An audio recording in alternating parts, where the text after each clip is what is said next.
वाचो वेग मनसा क्रोध वेगम जीवा वेगो रूपस्थ वेगम एतान वेगान यह विषेद धीरा सर्वामपि मां युक्तिं सब शिष्या।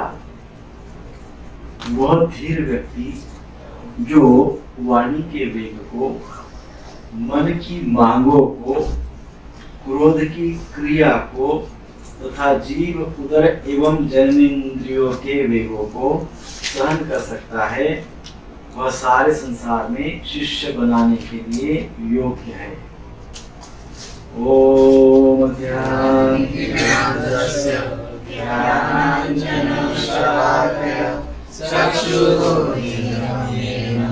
तस्मै श्री गुरुवे नमः। श्री चैतन्य मनोभीष्टं स्थापितं येन भूतले स्वयं रूप कदा मह्यं ददाति स्वपदान्तिकं। वन्देऽहं श्रीगुरु श्रीयुतपदकमलं श्रीगुरुवैष्णवांश श्रीरूपं साग्रजातं शरणं तं सजीवं साद्वैतं सावधूतं परिजनसहितं कृष्णचैतन्यदेवं श्रीराधा कृष्णपादान् स्वगणललिता श्रीशाखान्वितंश्च। हे कृष्ण करुणा सिन्धु दीनबन्धु जगत्पते गोपेश गोपिकान्त राधाकान्त नमोस्तुते। तप्तकाञ्चन गौराङ्गी श्रीराधे वृन्दावनेश्वरी विश्वानुस्तुते देवी प्रणमामि हरिप्रिये। वाञ्छाकल्पतरुभ्यश्च कृपा सिन्धुभ्यैव च पतितानां पावनेभ्यो वैष्णवेभ्यो नमो नमः। जय श्री कृष्ण चैतन्य प्रभु नित्यानंद श्री अद्वैत गदाधर श्रीवासादि गौर भक्तवृंद। हरे कृष्णा कृष्णा कृष्णा हरे हरे, हरे राम राम राम हरे हरे। हरे कृष्णा कृष्णा कृष्णा हरे हरे, हरे राम राम राम हरे हरे। हरे कृष्णा कृष्णा कृष्णा हरे हरे, हरे राम राम राम हरे हरे। श्रील प्रभुपाद की जय। तो उपदेशामृत के इस प्रथम श्लोक की चर्चा करते हुए हम आगे बढ़ेंगे। सो यदि आपको कुछ स्मरण में हो तो 5 मिनट में फ्लैशबैक कीजिए, 5 मिनट में रिवीजन कीजिए। जो भी आपको स्मरण में आता हो तो बताइए। उपदेशामृत समस्त शास्त्रों का सार है। इंद्रियों से समस्त शास्त्रों की उपदेशों का अमृत है, सार है। इंद्रियों से मन स्ट्रांग है, इंद्रियों से मन स्ट्रांग है, मन से बुद्धि स्ट्रांग है, बलिष्ठ है। बुद्धि से आत्मा सर्वोपरि है। आत्मा मन बुद्धि और शरीर को प्रकाशित करता आत्मा का प्रकाश संपूर्ण शरीर में होता है। मन बुद्धि और शरीर में आत्मा का प्रकाश, आत्मा प्रकाशित करता है। मन बुद्धि और शरीर को आत्मा क्या करता है? प्रकाशित करता है। आग लग जाती है, उसी प्रकार मन के मन में जो तीन उत्पन्न विचार होते हैं, जब उसका टकराव हमारे आत्म संस्कार से होता है तो जल के भस्म तीन विचार बस जल पर भस्म हो जाता है। हाँ, ये कॉन्सेप्ट समझ में आया पिछले समय सबको? यस। क्या है जरा माता जी ने बताया वो आप सब समझाइए। तो जिस तरह ब्रह्म के जंगल में हवा की वजह से जो घर्षण होता है और वो घर्षण से वो पूरा बबूल जल जाता है, उसी तरह आत्मज्ञान की ज्योति से मनुष्य की जो गुणों का प्रभाव रहता है शरीर पे, वो भस्म हो जाता है, कम वो जो गुणों का प्रभाव है, तो हमारे जो विपरीत विचार है, कॉन्सेप्ट है, जो विपरीत स्वभाव हो गया है, यदि हम आत्मज्ञान की ओर जाते हैं तो आत्मज्ञान और वो हमारे विचार, वो हमारे गुणों का प्रभाव, वो सारी प्रतिकूलता है, उनका घर्षण होता है। और घर्षण से क्या होता है? गुणों के प्रति विशेष प्रकार की आग, अग्नि उत्पन्न होता है, जिससे क्या हो जाता है? गुणों का जो प्रभाव है वो नष्ट हो जाता है। और हाँ?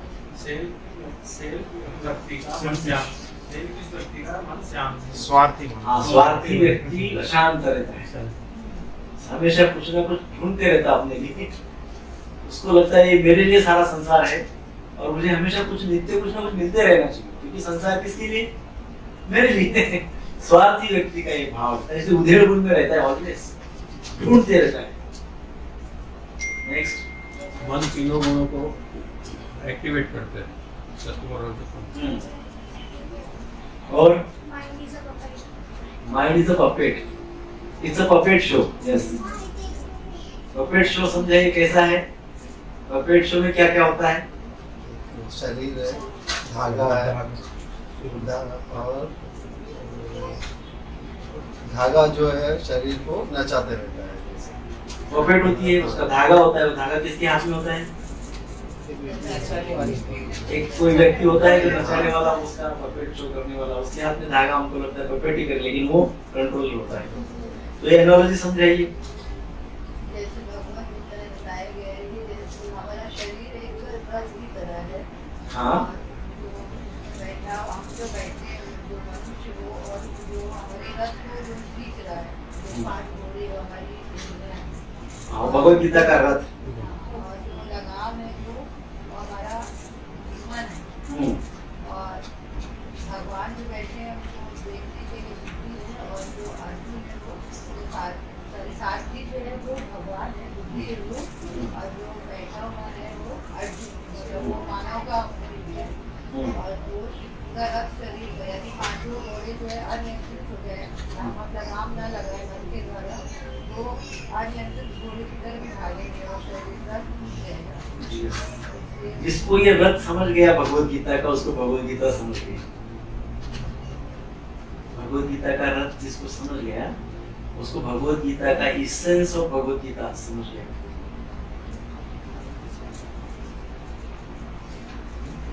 उसमें समझने की क्या बात है? उसमें समझने की सबसे बड़ी समझने की ये बात है, how Krishna is compassionate. Krishna कितने भक्त वत्सल है, वो फोटो से समझ में आता है। कैसे? किसी भी जीव को आप कहना हर जीव कृष्ण ड्राइवर बन गए उसमें, कृष्ण ड्राइवर बन गए, जो कि सारे संसार के स्वामी है, वो किसी के ड्राइवर बन गए, भक्त के। कंपैशन नहीं? हाँ, कितने कंपैशनेट है, कितना भक्त वत्सल है भगवान, इससे पता चलता है। लेकिन ये रथ सबको समझ में आया होगा पिछले समय। और mind is very powerful, mind is very powerful, और वो माइंड की वजह से हम अपने संसार में स्तर बनाते हैं, समाज में स्तर बनाते हैं।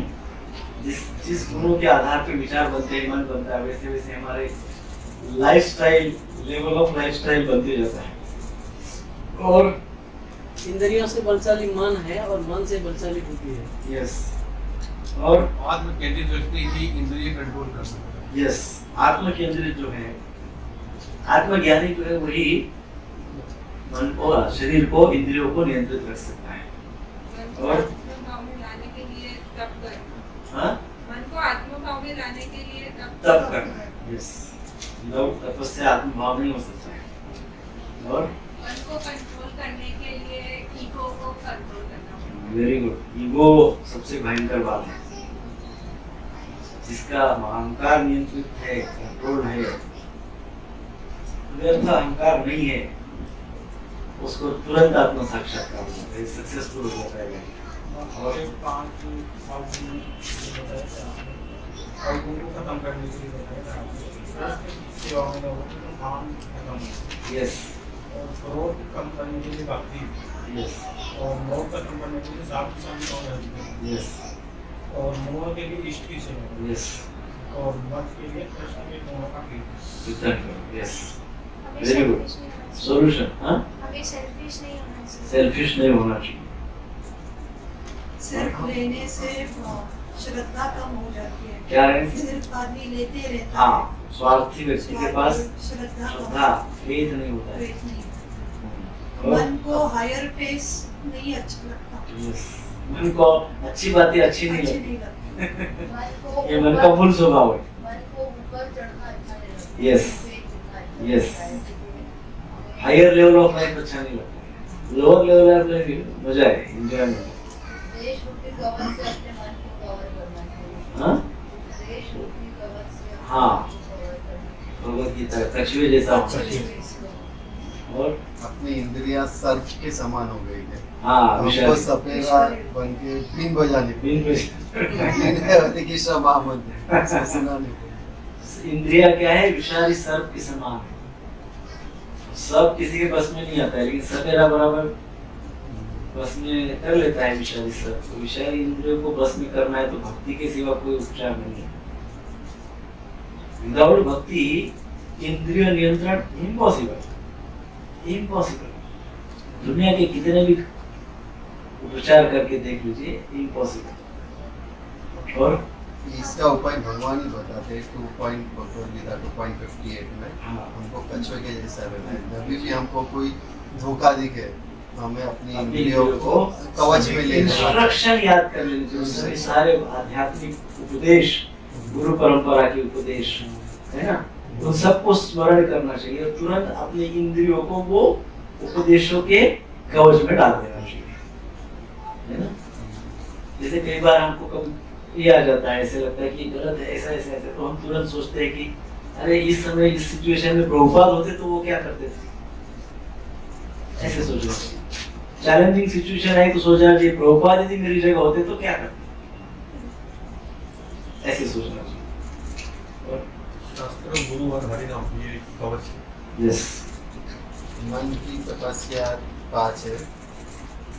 उसमें है संतोष, सरलता, गंभीरता, आत्म संयम और जीवन शुद्धि। सोच शुद्धि, यस, निस्वार्थ निस्वार्थ भाव।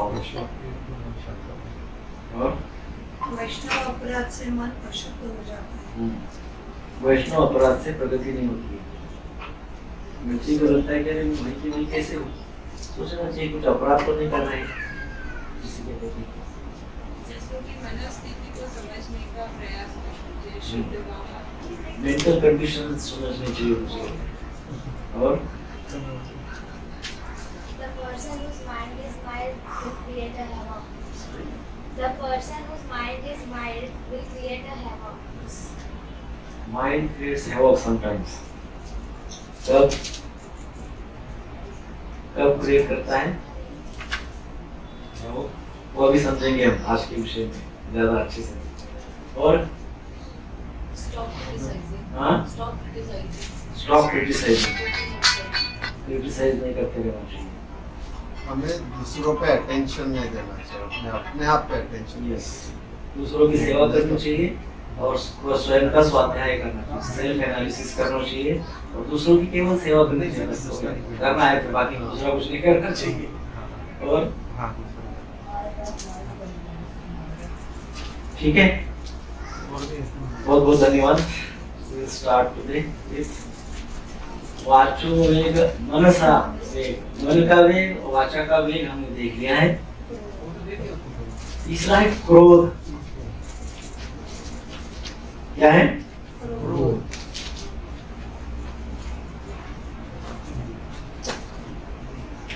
क्रोधामिदं सर्वम्। जहां जाएंगे वहां क्रोध को प्रकट करेंगे। क्रोध आज संसार में सबसे बड़ी समस्या यदि किसी चीज से है, प्रत्येक व्यक्ति को है लगभग, तो वो है क्रोध से। बहुत गुस्सा आता है, छोटी छोटी बातों पे गुस्सा आता है, बड़ी बड़ी बातों के तो भयंकर आता है, लाल लाल हो जाते हैं, है ना? वो हिप्पोपोटामस की आंखें कैसी लाल हो जाती है ना, कभी ऐसा देखता है वो किसी को, शत्रु को ऐसा देखता है तो वो लाल हो जाती है, उसकी आंखें इतनी लाल हो जाती है कि लाल ही लाल वैसे लाल हो जाता है। क्रोध, ये विषय को बहुत ध्यान से सुनिए, मे भी उसके 2-3 सेशन हो गए, आई डोंट नो, बट ध्यान से सुनिए क्योंकि हम सबका एक सबसे बड़ा प्रॉब्लम है। हम सबका ये क्रोध सबसे बड़ा प्रॉब्लम है, विषय जटिल है और उसमें भी वो अपने स्वयं के विषय में है, तो इसलिए नींद आ सकती है क्योंकि जब कोई भी चर्चा अपने विषय में चल रही हो तो बड़ा बोर होता है, नहीं सुनो तो अच्छा है। दूसरों के विषय में कहो तो बड़ा उत्साह, 4 घंटा क्लास चलने में कुछ पता ही नहीं चलता है। व्यासदेव, नारद मुनि, है ना, ऐसे बड़े बड़े महात्मा संतों के विषय चलेगा तो ठीक है, बहुत आनंद से चाव से सुनते हैं, श्रवण करते हैं, वो है ही संत आत्मा। पर जब हमको अपने विषय में सुनना है तो हमको अपने कमियों के विषय में सुनने के लिए रुचि होनी चाहिए, तभी तो अपग्रेडेशन होगा, नहीं तो नहीं होगा। सो यदि आसपास का कोई सोते हुए दिखा तो उसको जगाओ। इन द मीनवाइल लेक्चर में यदि कोई सोते हुए दिखे तो सत्कर क्या करते हैं, निस्वार्थ भाव से परमार्थ करो, उनको जगाओ, ये आपका परमार्थ होगा। सो क्रोध सर्वत्र है, हर जगह क्रोध है।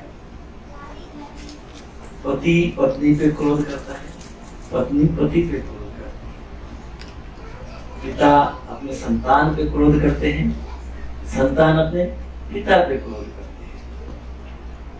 एम्प्लॉयर होता है, बॉस होता है, वो अपने एम्प्लॉइज पे क्रोध करता है, बॉस के अब्सेंस में एम्प्लॉइज अपने बॉस पे क्रोध करता है ना? सब जगह क्रोध है, सारे संसार में क्रोध है, सारी जनता, ऑल सिटीजन्स, नागरिक सब देश के सरकार के विरोध में क्रोध करते हैं। तो क्रोध यू विल फाइंड एवरीवेयर, हर जगह क्रोध है। इसलिए जीवन जरा डिफिकल्ट होते जा रहे हैं, भौतिक जीवन डिफिकल्ट होते जा रहा है ना।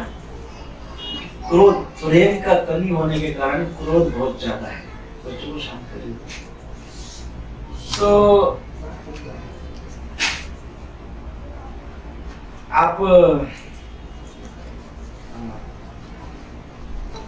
गूगल सर्च करेंगे, गूगल में एंगर यानी क्रोध, उस पर डालेंगे गूगल सर्च में, तो आपको इतना मैटर मिलेगा, उसके ऊपर इतना ज्ञान मिलेगा, क्रोध की इतनी इंफॉर्मेशन मिलेगी।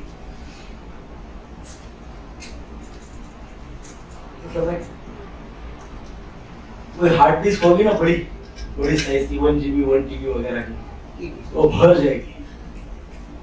इतना इंफॉर्मेशन क्रोध के विषय में उपलब्ध है संसार में, इतना ज्ञान क्रोध के विषय में उपलब्ध है, इतना ज्ञान। परंतु क्या संसार से क्रोध कम हुआ? ज्ञान तो बहुत है, क्रोध के विषय में ज्ञान तो बहुत उपलब्ध है, परंतु क्या क्रोध कम हुआ लोगों का? हाँ, क्यों नहीं हुआ? इतना ज्ञान होने के पश्चात भी एप्लीकेबल नहीं है। ज्ञान है, सुनते नहीं है। इसलिए मैं पहले ही बताया कि अपने स्वयं के विषय में तो पेशेंटली सुनिए। तो क्रोध जब आता है व्यक्ति को, तो क्रोध के विषय में 2 मूलभूत प्रश्न हैं। पहला प्रश्न है, क्रोध का केंद्र क्या है? What is the origin of anger, क्रोध का मूल कारण क्या है। सब लोग नोट्स लिखिए, क्रोध का मूल कारण क्या है, पहला प्रश्न। और दूसरा प्रश्न, what is the origin of anger, first question, and second question is what is the purpose of anger, what is the purpose of anger. So ये दो प्रश्न बहुत महत्वपूर्ण है। इन दोनों प्रश्न का उत्तर हमको थ्रू आउट जो 2 क्लासेस होगी उसमें प्राप्त होगा, बट ये अपने आप को पूछना चाहिए। जब हमको क्रोध आता है तो अपने आप को पूछना चाहिए, क्या पूछना चाहिए, व्हाट इज द ओरिजिन, क्या कारण में क्रोधित हो गया, मूल कारण, ऊपरी ऊपरी कारण, मूल कारण, मूल कारण क्या है कि मुझे क्रोध आ गया। और फिर दूसरा तुरंत पूछना चाहिए कि क्रोध का क्या हेतु, क्या पर्पस क्या है। तो इसके विषय में हम विस्तृत बाद में आगे चर्चा करेंगे। Take it seriously. सो हमको ये देखना होगा कि भाई क्रोध आता कैसे है। तो क्रोध है क्या, it's emotional cluster. Emotional cluster अर्थात बहुत सारे इमोशन का एक बंडल समझ लो उसको, क्लस्टर ऑफ इमोशंस। इसको हिंदी में जैसा आप लिख सकते हैं, लिखिए अपनी भाषा में। It's a cluster of emotions. अब एक क्लस्टर ऑफ इमोशंस कहां कहां इन्वॉल्व रहता है, अब कहां कहां प्रभाव डालता है, मन पे, और मन के द्वारा शरीर से। तो क्रोध जो है, एंगर जो है, इसका प्रभाव कहां कहां पे पड़ता है, मन और शरीर। आप समझ लीजिए कि क्रोध, एक बार क्रोध आना मतलब घाव मारना है, बहुत बड़ा घाव अपने फिजिकल पर्सनालिटी पे मारने जैसी बात है। तो कई बार यदि हम क्रोधित हुए होंगे जीवन में, तो हमने अपने पर्सनालिटी पे कई घाव लगाए हुए हैं, कई घाव लगाए हुए, भयंकर घाव लगाए हुए, और कभी ना कभी वो घाव खुल जाएंगे, वो घाव खुल जाएंगे। जब वो खुलेंगे तो पेनफुल। क्रोध के समय तो हमको बड़ा आनंद आता है, मजा आती है, किसी को गुस्सा करने में, किसी के ऊपर ओवर पावर करने में, किसी को दबा देने में, किसी को नीचा दिखाने में, है ना। यहाँ पे अपनी पावर को दिखाने में बड़ा हम सोचते कि मैं तो बड़ा स्मार्ट है, I am the big, I am the boss. But उसी समय हमारे ओवरऑल पर्सनालिटी पे, मेंटल पर्सनालिटी, फिजिकल पर्सनालिटी पे बड़े बड़े घाव लगाते हैं, बड़े बड़े घाव लगाते हैं। और फिर इस प्रकार से मेंटल और फिजिकल पर्सनालिटी पे जब घाव लगते हैं तो उसका असर हमारे कर्मों में पड़ता है, हमारे एक्शन में दिखता है। हमारे क्रोध का असर हमारे एक्शन में दिखता है। ये जो इमोशंस है, ये शरीर को प्रभावित करती है और मन को प्रभावित करती है। इसलिए हम जब भी जो भी कर्म करते हैं, वो कर्म में भी उसका असर या प्रभाव होता है। क्या समझे, क्या समझे?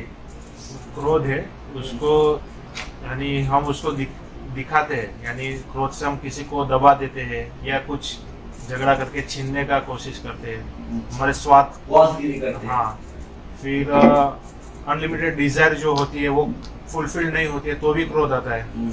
तो वैसा करने से हमारा जो आगे का कर्म है उसके ऊपर उसका प्रभाव या तो फिर कैसे पड़ता है, क्योंकि ये इमोशंस है, सब इमोशन, ये सारी इमोशंस हमारे मन को प्रभावित करती है और शरीर को भी प्रभावित करती है। जब इस प्रकार से मन और शरीर प्रभावित होगा तो वो हमारे कर्मों पे भी उसका प्रभाव होगा, है कि नहीं? कर्म बिगड़ जाते हैं। कर्म बिगड़ जाते हैं। जैसे हम कर्म करते हैं, ऑफिस में जाते हैं, कोई बिजनेस करता है, कोई जॉब करता है, कोई कुछ करते हैं, कोई माता जी घर में सब सेवा करते हैं, ऐसा होता है। किसी कारण झगड़ा हो गया, घर में पति पत्नी के बीच मान लो झगड़ा हो गया, क्रोध आया एक दूसरे पे, झगड़ा हो गया, तो फिर ऑफिस में जाके ऑफिस के काम में मन लगता है क्या? लगता है? मन में उत्साह रहता है क्या? माता जी को बुकिंग करने की इच्छा होती है क्या? नहीं होती है। प्रभु को ऑफिस में जाके काम करने की इच्छा होती है क्या? नहीं। मन क्या हो जाता है? उदासीन हो जाता है, नर्वस हो जाता है, उदासीन होता है। वो जो एंगर, क्रोध की इमोशन है, उसी के प्रभाव में मन रहता है, इसीलिए उसको इमोशनल क्लस्टर ऑफ इमोशंस कहा गया है। व्यक्ति पूरा दिन भर वो क्रोध के उसी के प्रभाव में रहता है, मन, चेहरा उतरा हुआ, उदासीन बैठे हुए, और उसका प्रभाव एक्शन में भी आता है, और इसके कारण व्यक्ति यशस्वी नहीं होता है। यदि इसकी फ्रीक्वेंसी बहुत ज्यादा है तो व्यक्ति अपने कर्मों में, अपने निहित कर्मों में यशस्वी नहीं होगा, फेल हो जाएगा।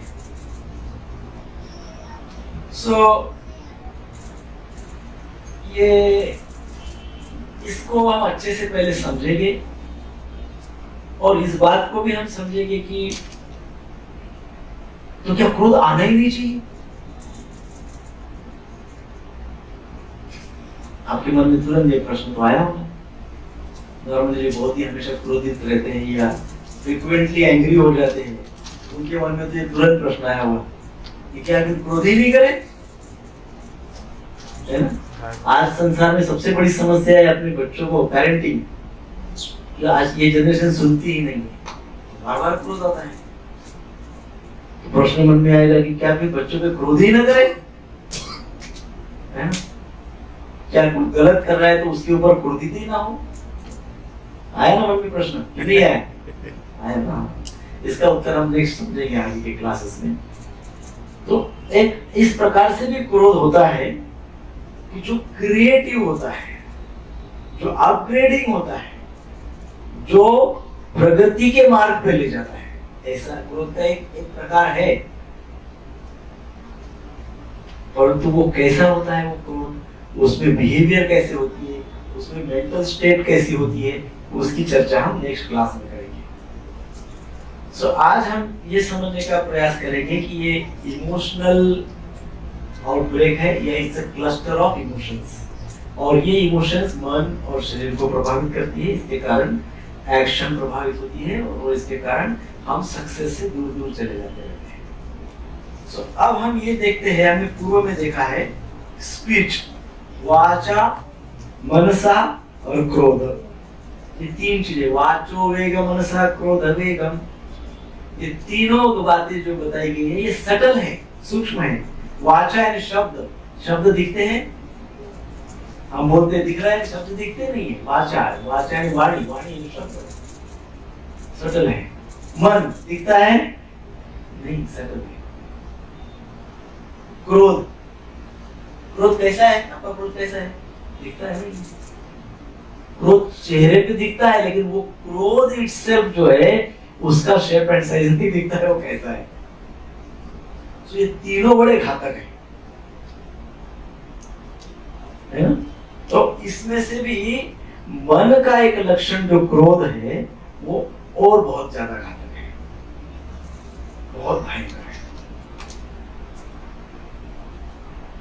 इसको यदि समझना है तो हम श्रीमद् भागवतम के 11वें स्कंद का चौथा अध्याय और 11वां श्लोक 11:4-11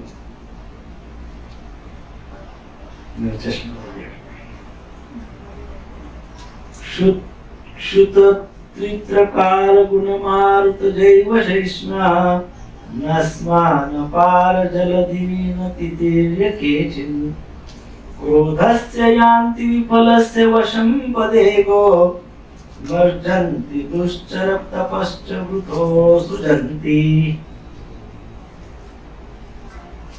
अनुवाद और तात्पर्य श्रील प्रभुपाद जी के द्वारा। श्रील प्रभुपाद की जय। कुछ लोग तो ऐसे हैं जो हमारे प्रभाव को लांघने के उद्देश्य से कठिन तपस्या करते हैं, जो भूख, प्यास, गर्मी, सर्दी तथा काल जनित अन्य परिस्थितियों तथा रसनेन्द्रियों और जननेन्द्रियों के वेगों की अंतहीन लहरों के से युक्त अगाध समुद्र की तरह है।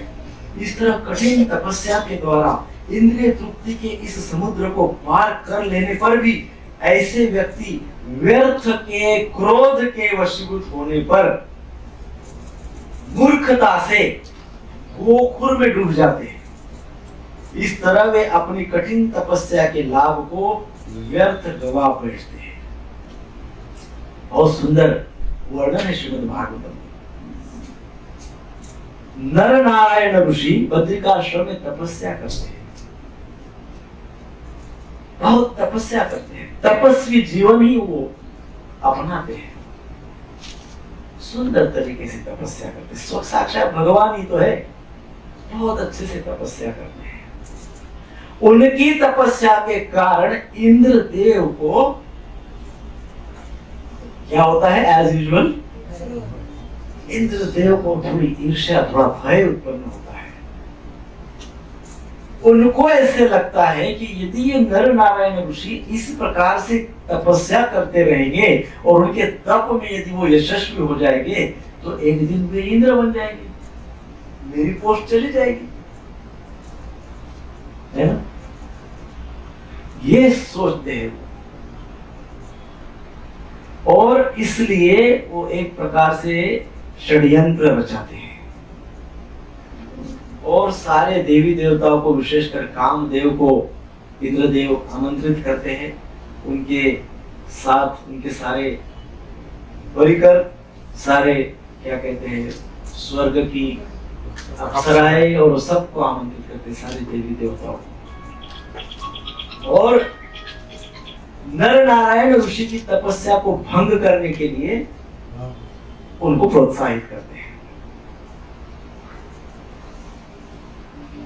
नर नारायण ऋषि के आश्रम पर ये सब जाते हैं,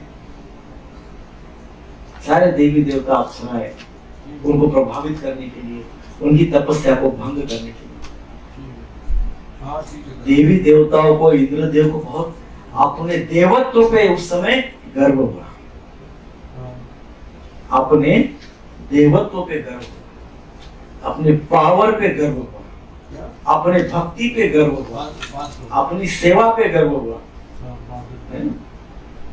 ऐसा देवी देवताओं को। और इसके कारण उन्होंने इनकी परीक्षा लेने का प्रयास किया। बहुत महत्वपूर्ण बात है, बहुत महत्वपूर्ण बात है। हम चाहे कितने भी भक्ति करें, हम भक्ति में कितने भी सक्सेसफुल हो जाए, हमारे पास बहुत ज्ञान आने दो, परंतु यदि हमारे पास गर्व है, यदि हमारे पास अहंकार है, मानो हम बहुत जप करते हैं, 64 माला डेली करते हैं, हम सारे नियमों का पालन करते हैं, बहुत शास्त्र का पठन करते हैं, सारे शास्त्रों में हम पारंगत हो जाते हैं, विद्वान हो जाते हैं, बहुत करते हैं, परंतु हमारे पास गर्व है, बहुत सेवा करते हैं, परंतु हमारे पास गर्व है, तो हम जो कुछ भी करते हैं, आध्यात्म की बात कर रहा हूँ, सेवा हो, नाम जप हो, शास्त्र ज्ञान हो, जो भी हम करते हैं वो सब का सब भौतिक हो जाता है, वो आध्यात्मिक नहीं रहता। जो भी आध्यात्मिक कार्यकलाप अहंकार युक्त होता है वो क्या हो जाता है? तुरंत भौतिक हो जाता है। जिस समय हमारी सेवा भाव में, हमारे आध्यात्मिक कार्यकलाप में इतना भी अहंकार जुड़ गया हमारा, इतना भी, इमीडिएटली वो क्या हो जाता है? जैसे खीर है, बहुत सुंदर खीर बनाई है, आज नहीं है बहुत सुंदर खीर बनी है और उसमें मक्खी गिर गई, हाँ, वो खीर का क्या लाभ? ऐसा ही खीर है, बहुत तपस्या है, बहुत भाव है, बहुत श्रद्धा है, बहुत भक्ति है, बहुत सेवा है, बहुत ज्ञान है, वेद शास्त्र संपन्न, परंतु अहंकार लग गया, खीर में मक्खी गिर गई, नो यूज, वो सब भौतिक हो जाता है। Everything because materialistic. ऐसा आगे नर नारायण ऋषि ने देवताओं को समझाते हैं। सब जाते हैं उनकी परीक्षा लेने के लिए, लेकिन वो तो भगवान है साक्षात। और जब वो सब देखते हैं तो वो नर नारायण ऋषि स्वयं उन देवी देवताओं का आह्वान, आइए आइए मैं आपके क्या सेवा करूं। उनको बहुत बढ़िया प्रसाद उनको देते हैं, परोसते हैं, उनकी बहुत प्रशंसा करते हैं। और वो जब वहां उस आश्रम पे परीक्षा लेने के लिए जब बैठे रहते हैं और नर नारायण ऋषि जब समझते हैं, उपदेश देने लगते हैं, उसी दौरान उनको वो दृश्य दिखाते हैं। कौन सा दृश्य दिखाते हैं नर नारायण ऋषि? हाँ, ईश्वर परम कृष्ण सच्चिदानंद विग्रह अनादिर आदिर गोविंद सर्व कारण कारणम। सारे कारणों के कारण कैसे भगवान है वो दिखाते हैं हमको। और ये भी दिखाते लक्ष्मी सहस्त्र शत संभ्रम सेव्यमानम गोविंदम आदि पुरुषम तमहं भजामि। वो इंद्र को, कामदेव को, सबको दिखाते हैं कि कैसे सहस्त्रों लक्ष्मियां भगवान की सेवा में लगी हुई है। जब ये इंद्र कामदेव ये सब जब देखते हैं तो वो होश में आ जाते हैं, एक कर दिया, बहुत बड़ा अपराध हो गया,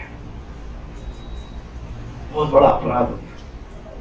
और वो क्षमा मांगने के लिए जाते हैं नर नारायण ऋषि को। फिर कहते हैं कि मां क्षमा कीजिए प्रभु, हे भगवान क्षमा कीजिए। उनकी प्रार्थना है 11 इसके अंदर जी, वो सारे देवी देवताओं के नर नारायण ऋषि को प्रार्थना करते हैं। तो उनका सब श्रवण की प्रार्थना सुनने के बाद नर नारायण ऋषि उनको उपदेश करते हैं। और वो उपदेश में कहते हैं कि सेवा भाव में यदि अहंकार है, ज्ञान प्राप्ति के मार्ग में यदि अहंकार है, भक्ति के मार्ग में चलते हुए यदि अहंकार है, तो ये सब का सब मटेरियलिस्टिक हो जाता है, भौतिक हो जाता है। देवत्व का यदि अहंकार है तो तुम जो भगवान की सेवा में लगे रहे हो वो आध्यात्मिक सेवा नहीं होगी, वो क्या हो जाएगी?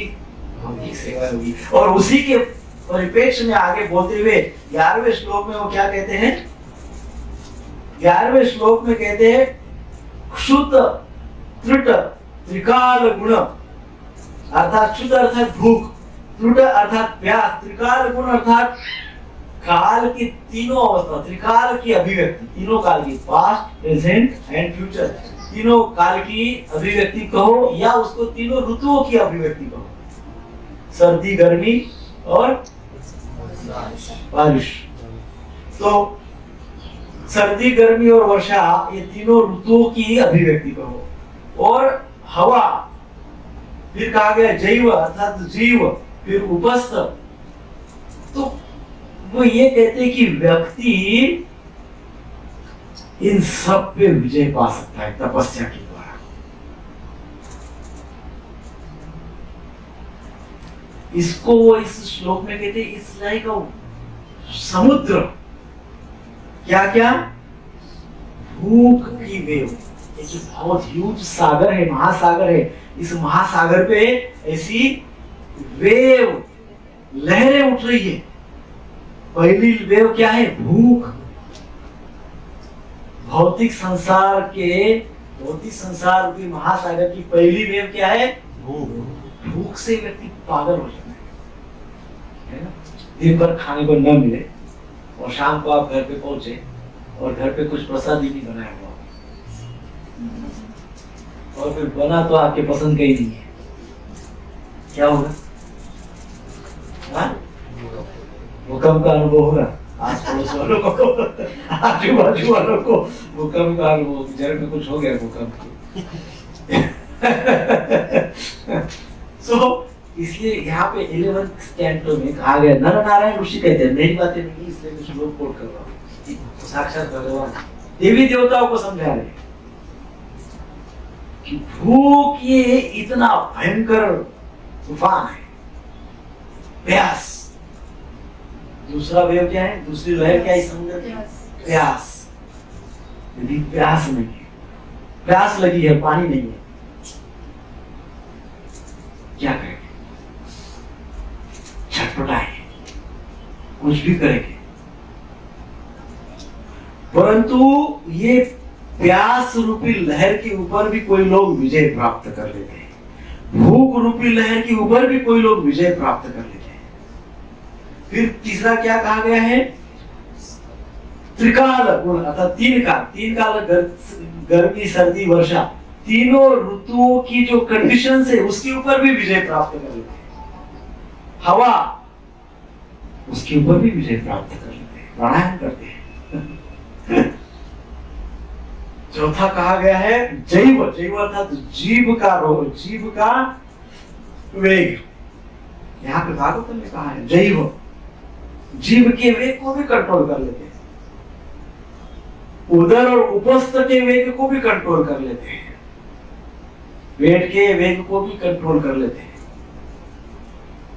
उपस्थ के वेग को भी कंट्रोल कर लेते हैं। और ये सारे जो वेग बताए गए इसमें, ये इसको उपमा दी गई लाइक समुद्र, मतलब ये वेग कैसे है? अथाह है। वो ये पूछे कि भाई ये जो भूख का जो लहर है, भूख रूपी, कितनी बड़ी है? तूफान, इतने भयंकर है ये। और फिर क्या कहते हैं? नस्नान अपार जलधि नितीतीर्य के चित, जलधि था समुद्र, इस समुद्र की भांति है भयंकर। परंतु जैसे देवी देवताओं ने उसके ऊपर नियंत्रण पा लिया है, जैसे वो समझाते नर नारायण ऋषि देवी देवताओं कैसे कहते हैं कि जैसे आपने इसके ऊपर नियंत्रण पा लिया है,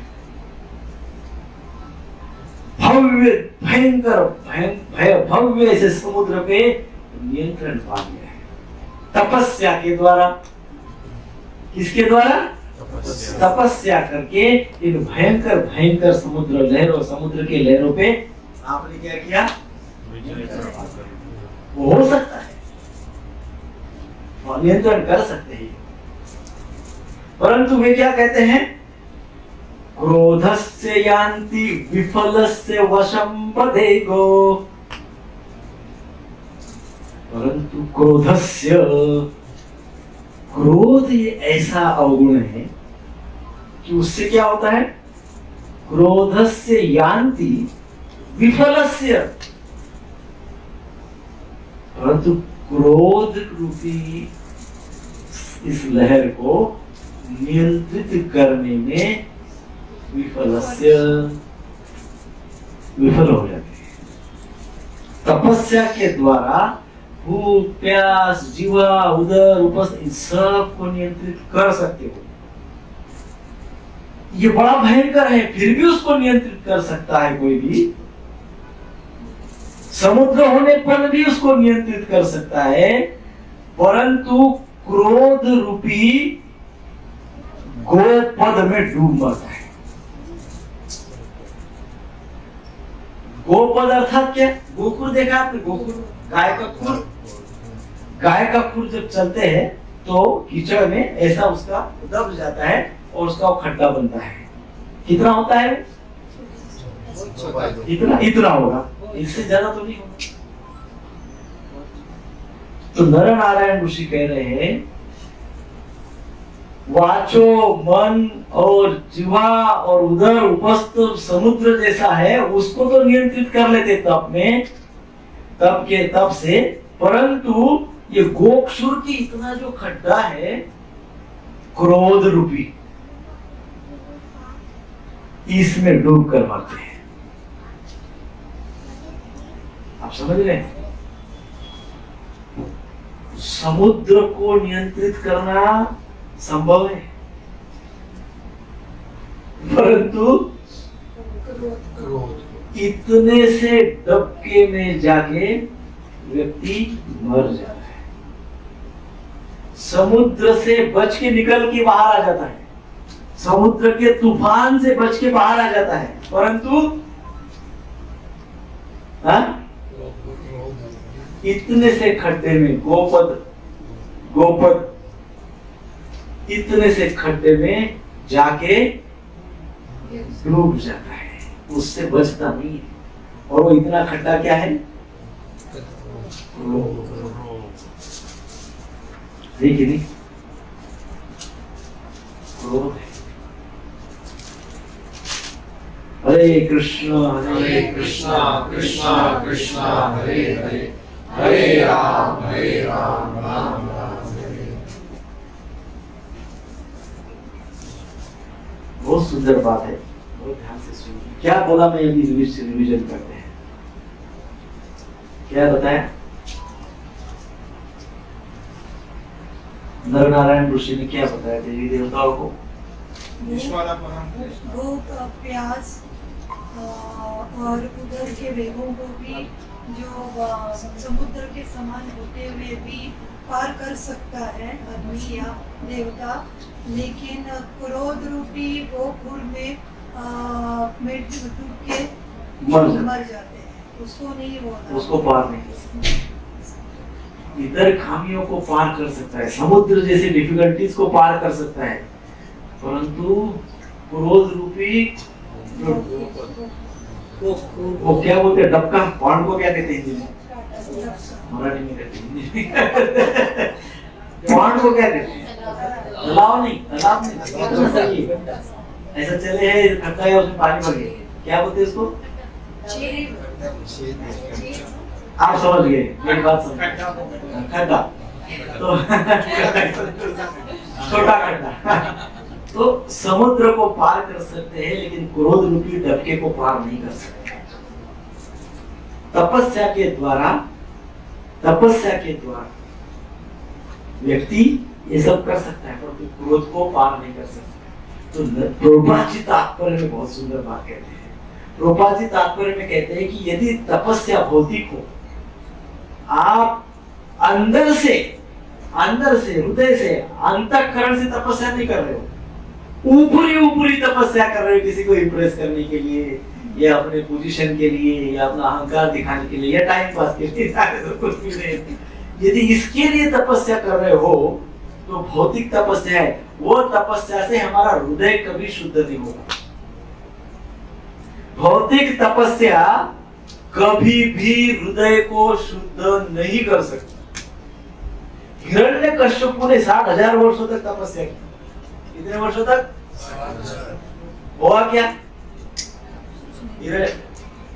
भगवान नरसिंह को उसको फाड़ना पड़ा। क्या हुआ?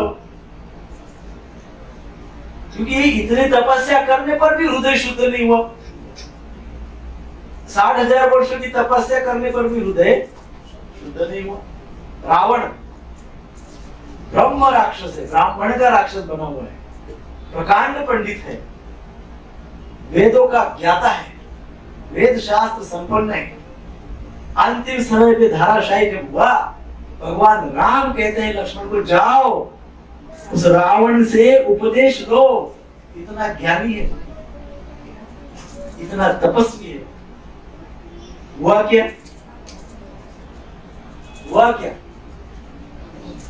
विध्वंस हुआ, भगवान को मारना पड़ा, धाराशायी हो गया, हुआ ना? क्यों? अहंकार। हृदय शुद्ध नहीं हुआ। हृदय बहुत कुछ किया। कई बार भक्त पूछते हैं कि हम बहुत जप कर रहे हैं, बहुत सालों से जप कर रहे हैं, कोई बदलाव नहीं हुआ है, कोई अपग्रेडेशन नहीं हुआ है। क्यों नहीं हुआ है? ऊपरी है। जब तो हरिनाम में तो पावर है, भगवान के नाम में तो बहुत पावर है। अभिन्नत्वाम नाम नामी, नाम और नामी में कोई भेद नहीं, अभिन्न है। और हम कर रहे हैं करते ही जा रहे हैं। तो अपग्रेडेशन क्यों नहीं हो रहा है? शरणागति से नहीं। प्रभुपाद जी ने 3 डिफरेंस बताए ना, स्टेजेस। उसमें पहले हम नाम अपराध के स्तर पे, अब क्यों है? नाम नहीं। अपराध के स्तर पे 40-40 साल तक रहते लोग। अभी पहली स्टेज पे गुड अपग्रेडेशन भी नहीं होता है। Not serious. Not serious, fully surrender नहीं, और अहंकार के Anger. ईगो, अहंकार, जैसे कहा ना अभी इस नर नारायण ऋषि की इंस्ट्रक्शन में कहा गया है कि जब उसमें अहंकार ऐड हो जाता है तब में तो वो सब क्या बन जाता है? मैं जब भी कर रहा हूँ लेकिन मेरे अंदर अहंकार है बहुत बड़ा। मैं तो प्रचारक हूँ, मैं तो ज्ञानी हूँ, मैं तो पोजीशन वाला हूँ, बहुत बड़ा हूँ, भगवान का जप करता हूँ, भगवान मैं आपका दास हूँ। लेकिन सुप्त अवस्था में मैं तो बॉस हूँ, बोलने के लिए तो मैं दास हूँ, लेकिन सुप्त अवस्था में अंदर के भाव में मैं तो बॉस बॉस हूँ। का बॉस। हाँ, तो इसलिए होता क्या है, जो भी मैं जब तब कर रहा हूँ वो materialistic हो जाता है, इसलिए अपग्रेडेशन कभी नहीं होता है। भक्ति में व्यक्ति आगे नहीं बढ़ता है, भक्ति में व्यक्ति वहीं रहेगा, अपग्रेडेशन क्योंकि भौतिक कार्यकलाप हो जाते हैं। मैं नहीं कह रहा हूँ, प्रभुपाद जी तात्पर्य नहीं लिख रहे सब, और नर नारायण ऋषि कहते हैं प्रभुपाद जी क्या है, जो केवल भौतिक तपस्या करता है वो वास्तव में अपने हृदय को शुद्ध नहीं कर सकता। और इस प्रकार से सालों क्या पूरे जन्म जन्मांतर तक जप करते रहो तो अपने हृदय को शुद्ध ही नहीं कर पाएगा, तो अपग्रेडेशन कैसे होगा, रियलाइजेशन कैसे होगा, अनुभूतियां कैसे होगी। सो ये बात समझना बहुत जरूरी है। इसलिए कहा गया है कि क्रोध इसमें भी इतना भयंकर है, क्रोध ये चीज ऐसी है कि इससे व्यक्ति बाहर नहीं आ पाता है, आदमी इसमें डूब जाता है, मर जाता है। का अर्थ क्या है, अपने आप को अपने इतने क्या कहते हैं, rarest of the rare human life को, मनुष्य जीवन हमको प्राप्त हुआ है, वो कैसा है, दुर्लभ है, अति दुर्लभ है, अति दुर्लभ है। उसके महात्म्य को हम समझ ही नहीं पाएंगे, कुत्ते बिल्ली जैसा जीवन यापन करते हुए खत्म कर देंगे, बस पता ही नहीं चलेगा। हमको एक एक क्षण का सोना बनाना है, हमारे जीवन के एक एक मोमेंट को हमको गोल्डन बनाना है, गोल्डन। कुत्ते बिल्ली जैसा लड़ते लड़ते मरना नहीं है, हमारा भी बनाना है और परमार्थ भी करना है, दूसरों का भी बनाना है। ये प्रभुपाद जी का इंस्ट्रक्शन है, और प्रभुपाद जी इसलिए भर देते हैं, आग्रह करते हैं कि हमारा हृदय शुद्ध हो, हमारा हृदय शुद्ध हो। इसलिए 4 रेगुलेटरी प्रिंसिपल 1000 बार बोले प्रभुपाद जी, कई बार बोले 4 regulatory principle, 4 regulatory principle, 4 regulatory, क्योंकि उसमें दया भाव है, उसमें शुद्धता है, उसमें सेवा भाव है। सो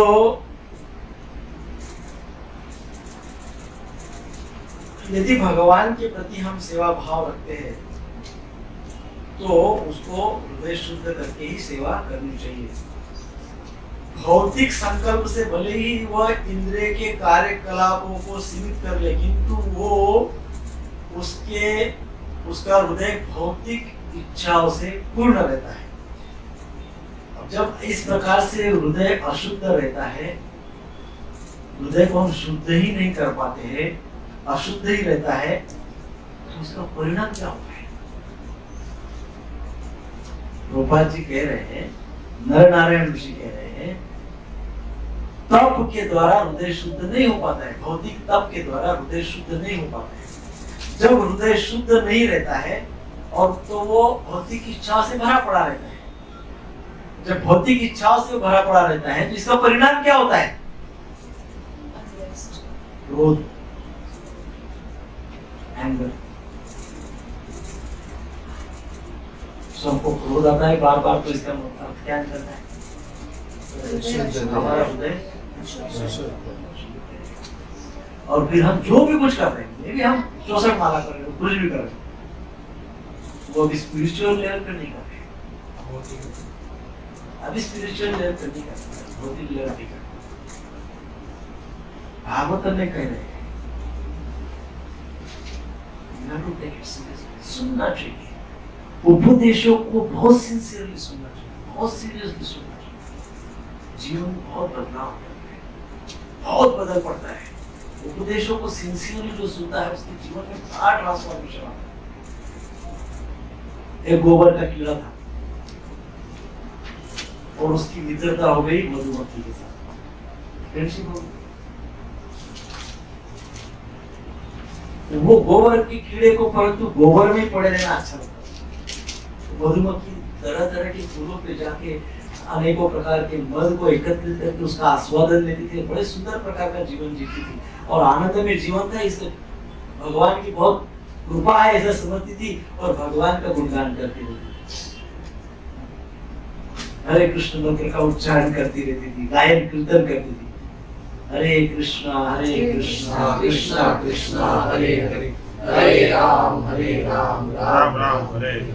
ऐसे कीर्तन का गायन करते करते करते करते वो गोबर के कीड़े के पास जाती थी और उसके पास जाके बहुत सुंदर कीर्तन करती थी। तो वो कीड़ा पूछता, भाई क्या बात है, बहुत आप यू आर वेरी हैप्पी, बहुत आनंदित लग रहे हैं, क्या है?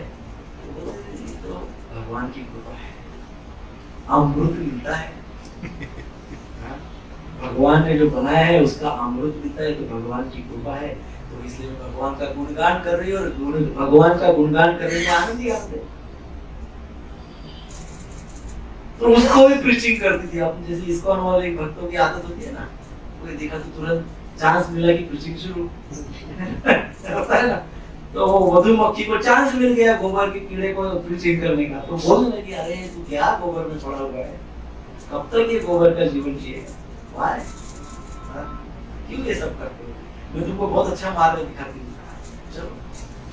अरे नहीं मैं तो यहाँ बहुत इंजॉय करता हूँ। गोबर का कीड़ा बोलता है, मैं गोबर में मैं भी बहुत इंजॉय कर रहा हूँ, मेरे लिए गोबर ही अच्छा है, इसमें मुझे बहुत मजा आ रही है। तो मधुमक्खी बोलती है, अरे तुमको आनंद क्या है यही पता नहीं है, इसलिए इसी को आनंद समझ रहे हो। रियल आनंद तो तुमको पता ही नहीं है, इसलिए जो इसमें पड़े हो इसी को ही मजा समझ रहे, इसी को आनंद सुख समझ रहे हो। तो ऐसे करते करते एक दिन वो मधुमक्खी से उसको बहुत आग्रह, चल मेरे साथ, चल मेरे साथ। तो वो कीड़ा चला गया एक दिन मधुमक्खी के साथ। तो मधुमक्खी उसको लेके गई कहाँ पे, कमल पुष्प पे, कमल के पुष्प। तो कमल के पुष्प पे मधुमक्खी बैठी, उसने बता दिया कीड़े को कि कैसे बैठना है।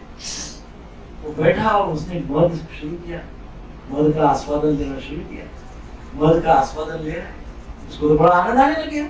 अरे ये तो बहुत बढ़िया है, मैं कहाँ गोबर में पड़ा था और अब यहाँ पे इतना सुंदर आनंद आ रहा है। तो वो आनंद दे रहा है, आनंद दे रहा है। शाम हो गई, वो मधुमक्खी बोल रही, चल अभी समय हो गया, अभी बस अभी चल। बोले नहीं अभी तो मुझे इधर ही रहना है। निकला ही नहीं, मधुमक्खी तोड़ दी, पुष्प बंद हो गया। सुबह एक राजकन्या आई, वो रोज आती है और एक पुष्प तोड़ के भगवान को अर्पण करती है। तो वो गई और बरोबर वही पुष्प को तोड़ा। इतना अच्छा नसीब था उस कीड़े का कि वो जीवित रहा और वो राजकन्या ने फूल को तोड़ा और लेके गई और भगवान के चरणों में अर्पण किया। दिन भर वो भगवान के चरणों में पड़ा रहा। मधुमक्खी उसके पास नहीं बुला रहे, वाह क्या भगवान के चरणों में डायरेक्ट, इतना तो मेरा भी सौभाग्य नहीं था। हाँ, कीड़े को डायरेक्ट भगवान गोबर से निकला उससे भगवान के चरणों में। फिर माध्याह्न पे पुजारी आए, उन्होंने वो सब फूल उठाए, फिर निर्माल्य बन जाता है वो, तो निर्माल्य के लिए उनको उठाए और बोले अभी इसको गंगा में बहाओ। तो जब वो फूल उठाए और गंगा में बहे, गंगा में रखे, तुरंत वो कीड़ा वहां से उड़ गया। उड़ने के बाद वो मधुमक्खी को कहता है कि क्या आज मुझे लाभ, क्या लाभ हुआ, अरे बोले मैं गोबर से निकाला गया, मुझे गोबर से निकाल के मुझे इस पृथ्वी का सबसे सुंदर वस्तु है, सबसे सुंदर क्रिएटिविटी क्या है इस पृथ्वी की? वह फूल। इससे ज्यादा सुंदर कोई क्रिएटिविटी नहीं है। वो सुंदर फूल पे मुझे बैठाया गया, अमृत का प्राशन करवाया गया, और इतना ही नहीं, दूसरी भी इच्छा मेरी पूर्ण, मुझे भगवान के चरणों में अर्पित किया गया, मुझे भगवान का चरण आश्रय प्राप्त हुआ। और उतना ही नहीं, गंगा जी में स्नान करने का भी लाभ मिल गया, एक डुबकी लगा के उड़ गया, ये भी प्राप्त हो गया। ये सब क्यों प्राप्त हुआ? सीधा कहता है मैंने तुम्हारा श्रवण किया, तुम्हारे उपदेशों का श्रवण किया, सुना और उसको फॉलो किया। उपदेशों को पहले अच्छे से सुना और उसका एप्लीकेशन, उसको अप्लाई किया, तो मुझे इतना सब मिला। सो हम क्रोध में पड़े हुए, गोबर में पड़े हुए था क्या? हम सब क्रोध में पड़े हुए, कीड़े की तरह हैं? और प्रभुपाद जी की इतनी कृपा है कि प्रभुपाद जी की इंस्ट्रक्शन हमको मिल रहे हैं उनके अनुयायियों के द्वारा। सारे शास्त्र का सार रूप में हमको सुपर कैप्सूल मिल रहा है, अमृत मिल रहा है। तो मद अर्थात संपूर्ण शास्त्र का सार प्रभुपाद जी ने हमको दिया है, वो अमृत है, वो हमको मिल रहा है। और वो अमृत पीते पीते एक दिन हमको पता नहीं चलेगा, यदि हम शुद्ध भाव रखते हैं, हृदय में किसी प्रकार का कोई दोष नहीं रखते हैं, तो एक दिन ऐसे ही हमको भगवान के चरणों में चढ़ाया जाएगा, अर्थात हमको भगवान का चरण आश्रय प्राप्त हो जाएगा, डेफिनेटली होगा। परंतु हमको पहले क्या करना होगा? क्रोध रूपी गोबर में हम पड़े हैं, क्रोध रूपी गोबर में पड़े हैं, उसके बाहर निकलना पड़ेगा, निकलना होगा कि नहीं? शास्त्र में बार बार वैसा भी नहीं, ये नहीं कह सकते कि अरे हमको तो पता ही, अरे भाई हजारों लोग आपको बोल रहे, हम हजारों लोग हमको बोल रहे निकलो निकलो,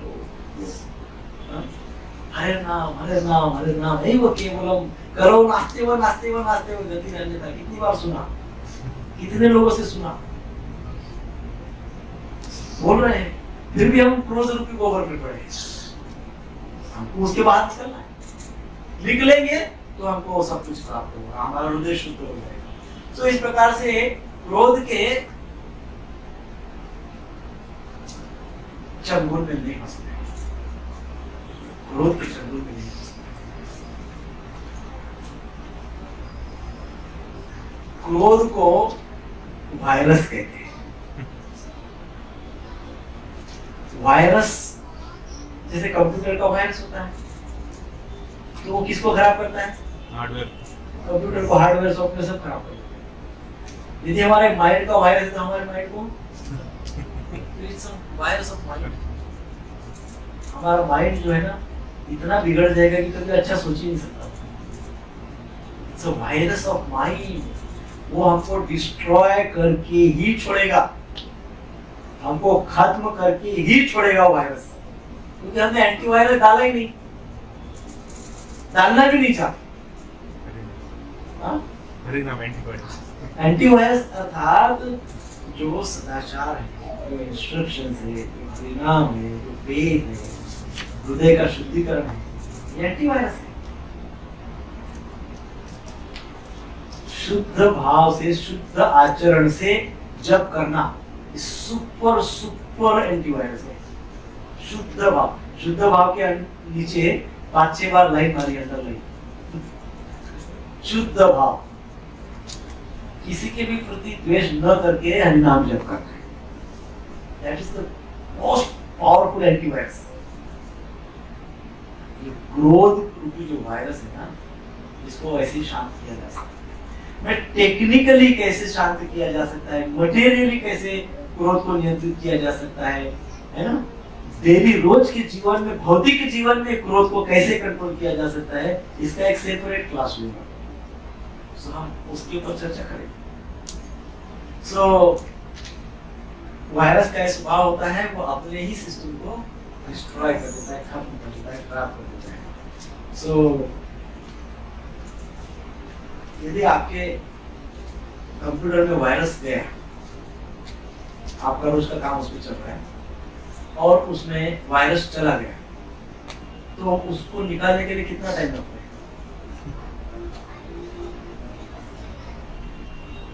हाँ? आपका रोज का काम उसके ऊपर है, आपका रोजी रोटी उस पर है, इनकम हो रहा है, बिजनेस है आपका उसके ऊपर, उसमें वायरस घुस गया, कितना टाइम लगा था उसको निकालने के लिए? हाँ? 4-5 घंटा 6 घंटा 4 घंटा 5 घंटा 6 घंटा, एक दिन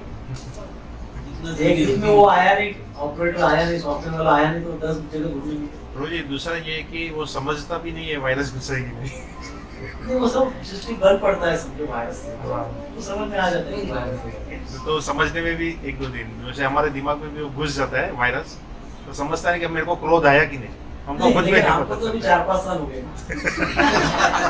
इतना तो समझ में आता है कि दिमाग में वायरस है। एक को तो 10 साल हो गए। अगर इतना तो 20 समझ साल में आता है वायरस, हमारा फॉल्ट तो ये समझ में आ जाता है। यहाँ तक इतना तो कम से कम स्वयं का इंट्रोडक्शन हमको पता है ना, इतना तो पता है कि वायरस घुसा है। अन्य से किसी पे क्रोध कर रहे हैं, किसी को प्रताड़ित कर रहे हैं, या सेल्फिश हो गए हैं, बहुत ज्यादा लोभ आ गया, बहुत ज्यादा क्रोध हो गया, ये सब ये समझ में आता है कि मेरे अंदर घुसा हुआ है। मेरे कंप्यूटर के अंदर वायरस घुसा है और मुझे उसको क्लीन करना है और मेरा उसके ऊपर सब डिपेंड है, सर्वाइवल उसके ऊपर है। कितना टाइम लगाऊंगा उसको क्लियर करने? हाँ? तुरंत इमीडिएट मतलब रात को 12 बजे पता चला कि वायरस घुसा है तो तड़फड़ होगी, मेरा सब फेसबुक यूट्यूब सब बंद हो जाएगा। क्या बोलते हैं वो सब बंद होगा, मेरा काम बंद हो जाएगा, कनेक्शन कैसे होगा, कांटेक्ट कैसे होगा, काम कैसे होगा, दूसरा हो जाएगा, हो जाएगा। तुरंत उसको रेक्टिफाई करो, है ना? तो मुझे माइंड में जो वायरस घुसा हुआ है सालों से और पता भी है, और उसको निकाल नहीं रहे तो वो फैल रहा है। वायरस का लक्षण होता है ना, टाइम पे नहीं निकालेंगे तो पूरे सिस्टम को करप्ट कर देगा, पूरे के पूरे सिस्टम को करप्ट कर देगा, डाटा इरेज खत्म, बिल्कुल आप स्क्रीन भी नहीं देख पाओगे, पूरा खत्म। हाँ? एंटीवायरस डाला ही नहीं ना, तुरंत डाला कि ऐसा बोल। वही कर, वो आगे की बात है, एंटीवायरस तुरंत डालेंगे ना, मैं वही बोल रहा हूँ। माइंड में वायरस घुसा हुआ है, बहुत समय बीत चुका है, पता भी है, क्रोध रूपी और भयंकर, वही महाभयंकर वायरस है, उसको पाल रहे हैं, उसको पोषण दे रहे हैं, उसको बड़ा कर रहे हैं। पहले कुछ 1-2 बातों पे क्रोध आता था, अभी तो हर बात पे क्रोध आता है। हमने क्या किया, उसको पाल दिया। वायरस को एक्सपांड बढ़ा दिया। तो ये तो बुद्धिमानी का तो बिल्कुल ही लक्षण नहीं, सिस्टम को कोलैप्स कर देगा। एक दिन ऐसा आएगा कि सिस्टम को कोलैप्स कर देगा। क्या होगा? तो कहते हैं, बहुत सारी बातें हैं आगे। क्रोध एक, जैसे एक आधे ड्रंकार्ड व्यक्ति है, नशा करता है, तो सालों तक नशा करता है, एक दिन अचानक पता चलता है कि लिवर सड़ गया, इंटेस्टाइन खराब हो गया, लिवर सड़ गया, सब समझना। वो कई साल गुजरने के बाद ऐसा ही क्रोध रूपी वायरस है। तब तो पीते वक्त तो मजा आता है, क्रोध करते वक्त तो आनंद, अरे मैं तो उसको जो झाड़ दिया, अरे वाह, शाबाश से पड़ते हैं बहुत बढ़िया काम किया। हाँ? एक ऐसी स्टेज आएगी कि वो हम हमारे पूरे सिस्टम को कोलैप्स कर देंगे, हम डिपेंडेंट हो जाएंगे, निर्भर हो जाएंगे, अंदर से खोखले हो जाएंगे। सो इसलिए कई बार कहा जाता है कि ये क्रोध अर्थात 1 मिनट का पागलपन, एक क्षण का पागल, उसमें आदमी पागल हो जाता है, क्योंकि वायरस ही ऐसा है, पूरा प्रोग्रामिंग अंदर का बदल देता है। वो वायरस यही करता है ना, अंदर के प्रोग्रामिंग का सेटिंग चेंज कर देता है। तो अच्छा भला आदमी है, लेकिन वो सेटिंग अंदर जाके सेटिंग चेंज करता है, पागल हो जाता है। पागल क्रोध में आदमी पागल जैसा बिहेव करता है, ये फेंक वो फेंक नाक देख कैसे करता है, पागल हो जाता है। तो वायरस अंदर जाके पूरा सॉफ्टवेयर का सेटिंग बिगाड़ देता है, चेहरा एकदम आड़ा टेढ़ा कर देता है, आग एकदम लाल कर देता है, पूरा अंदर जाके सेटिंग करप्ट कर देता है। अभी जो बहुत सारे लोग क्रोधित होकर हार्ट अटैक से मर भी गए। हाँ, तो फिर वो आगे मैं वही बताने वाला था। ऐसा ही है, क्रोध और भय दोनों चीजें।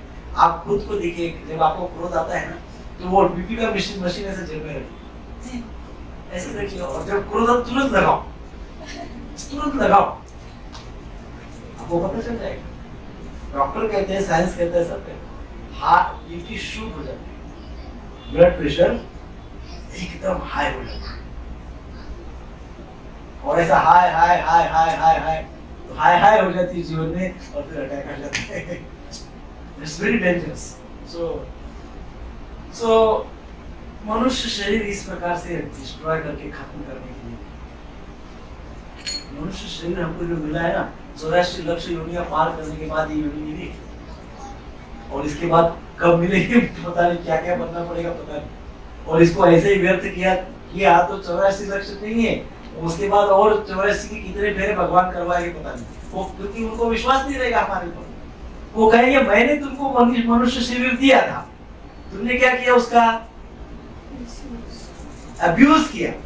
मनुष्य शरीर का abuse, not even misuse, abuse करते हैं मनुष्य शरीर। भगवान डरेंगे हमको मनुष्य शरीर देते वक्त सेकंड टाइम, बोलेंगे घूमो घूमो घूमो घूमो, कीड़ा बनो, गोबर का कीड़ा, गटर का कीड़ा, क्या क्या बनाए। इसलिए मनुष्य शरीर इसलिए कहता है सुख भोगने के लिए स्वर्ग है, दुख भोगने के लिए नरक है। इन दोनों सिचुएशन के ऊपर उठना है हमको, सुख और दुख के ऊपर उठना है, तो मनुष्य शरीर है। और हम उसको वेस्ट करेंगे क्रोधित होकर। सो मनुष्य शरीर का अर्थ है भगवान को स्मरण करना, भगवान की सेवा करना और विवेकशील रहना। देखिए मनुष्य शरीर की महिमा, the importance of human body is what? मनुष्य शरीर का महात्म्य क्या है? मनुष्य शरीर का महात्म्य क्या है? आत्म साक्षात्कार, विवेक, विवेक, विजडम,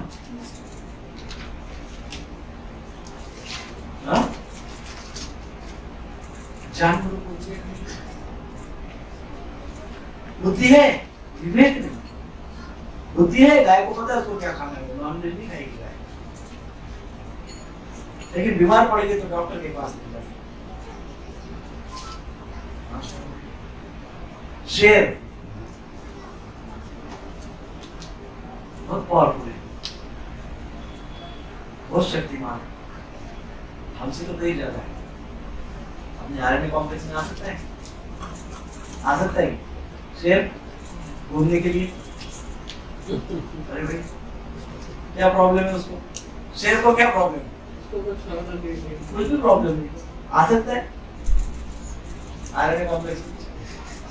नहीं आ सकता, उसको विवेक नहीं दिया गया।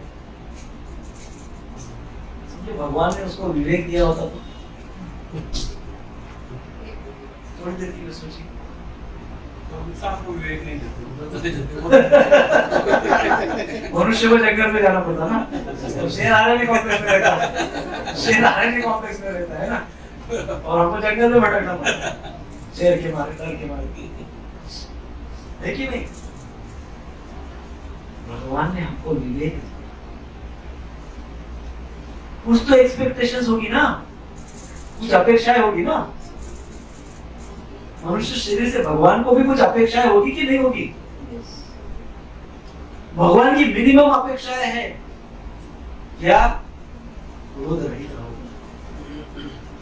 क्रोध को बार बार प्रकट करो, क्योंकि क्रोध प्रेम को खत्म कर देता है। यही तो प्रॉब्लम है ना, भगवान अर्थात क्या? भगवान कृष्ण। Radha Krishna means what? प्रेम। और क्रोध क्या करता है? प्रेम को ही खत्म कर देता है। क्रोध प्रेम को ही खत्म कर देता है। So bad.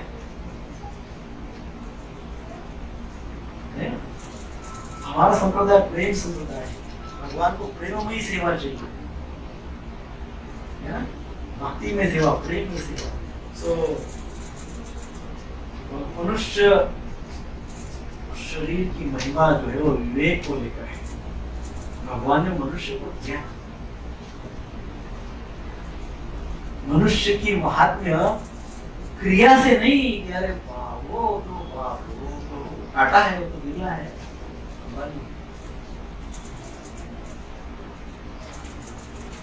क्रिया से लेकर महिमा नहीं है उतनी। क्रिया तो सारे करते हैं, जानवर भी करते हैं। मनुष्य की महिमा विवेक को लेकर है। ये ध्यान करो।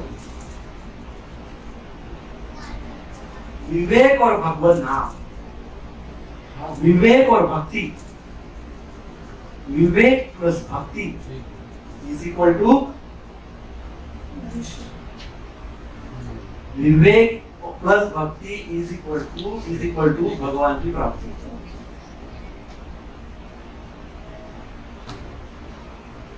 भक्ति कर रहे विवेक पूर्ण भक्ति कर रहे, ऐसी कुछ भी भक्ति नहीं कर रहे।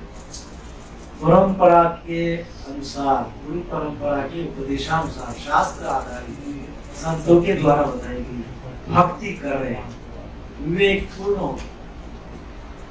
Just it's not an emotional outburst, वो विजडम से है, भक्ति विवेक से है। ये करते हैं तो भगवान की प्राप्ति। परंतु ये इसमें सबसे बड़ा ऑब्स्टेकल क्या है? क्रोध। पता है कितने बार कितने लोगों को, सबको कुछ ना कुछ किसी ना किसी पे क्रोध आते रहता है। कुछ नहीं हुआ तो स्वयं पे क्रोध आता है। सो क्रोध इज वेरी डेंजरस।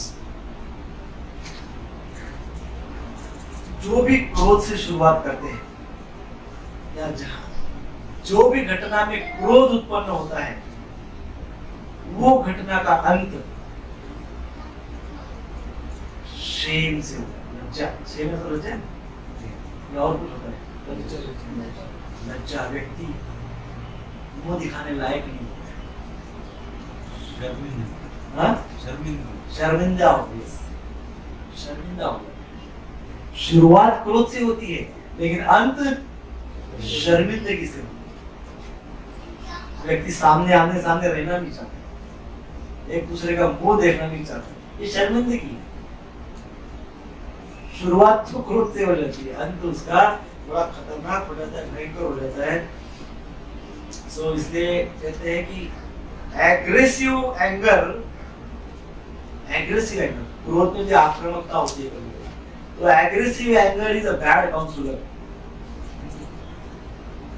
हम क्रोध की ही द्वारा प्रभावित रहते हैं और क्रोध की बात सुनते हैं और क्रोध को ही फॉलो करते हैं। इसलिए तो क्रोध खत्म नहीं करते हैं ना। हमारा क्रोध डे बाय डे बढ़ते ही जाता है क्योंकि वो क्रोध को हमने अपना काउंसलर बनाया हुआ होता है, इसलिए तो खत्म नहीं होता है। स्पाइरल। क्रोध इज अ बैड काउंसलर। क्रोध को काउंसलर मत बनाइए, उसको वहीं समाप्त करिए। सो हम पहले देखते थे, अभी भी है, आजकल तो मीडिया भी उसमें सपोर्ट करता है। मीडिया क्या दिखाता है? आपने बहुत सारे हिंदी सिनेमा देखे, एंग्री यंग मैन, उसने ऐसा किया, क्रोध आ गया। आप देखिए यंग जनरेशन, आज की जनरेशन देखिए आप, यंग जनरेशन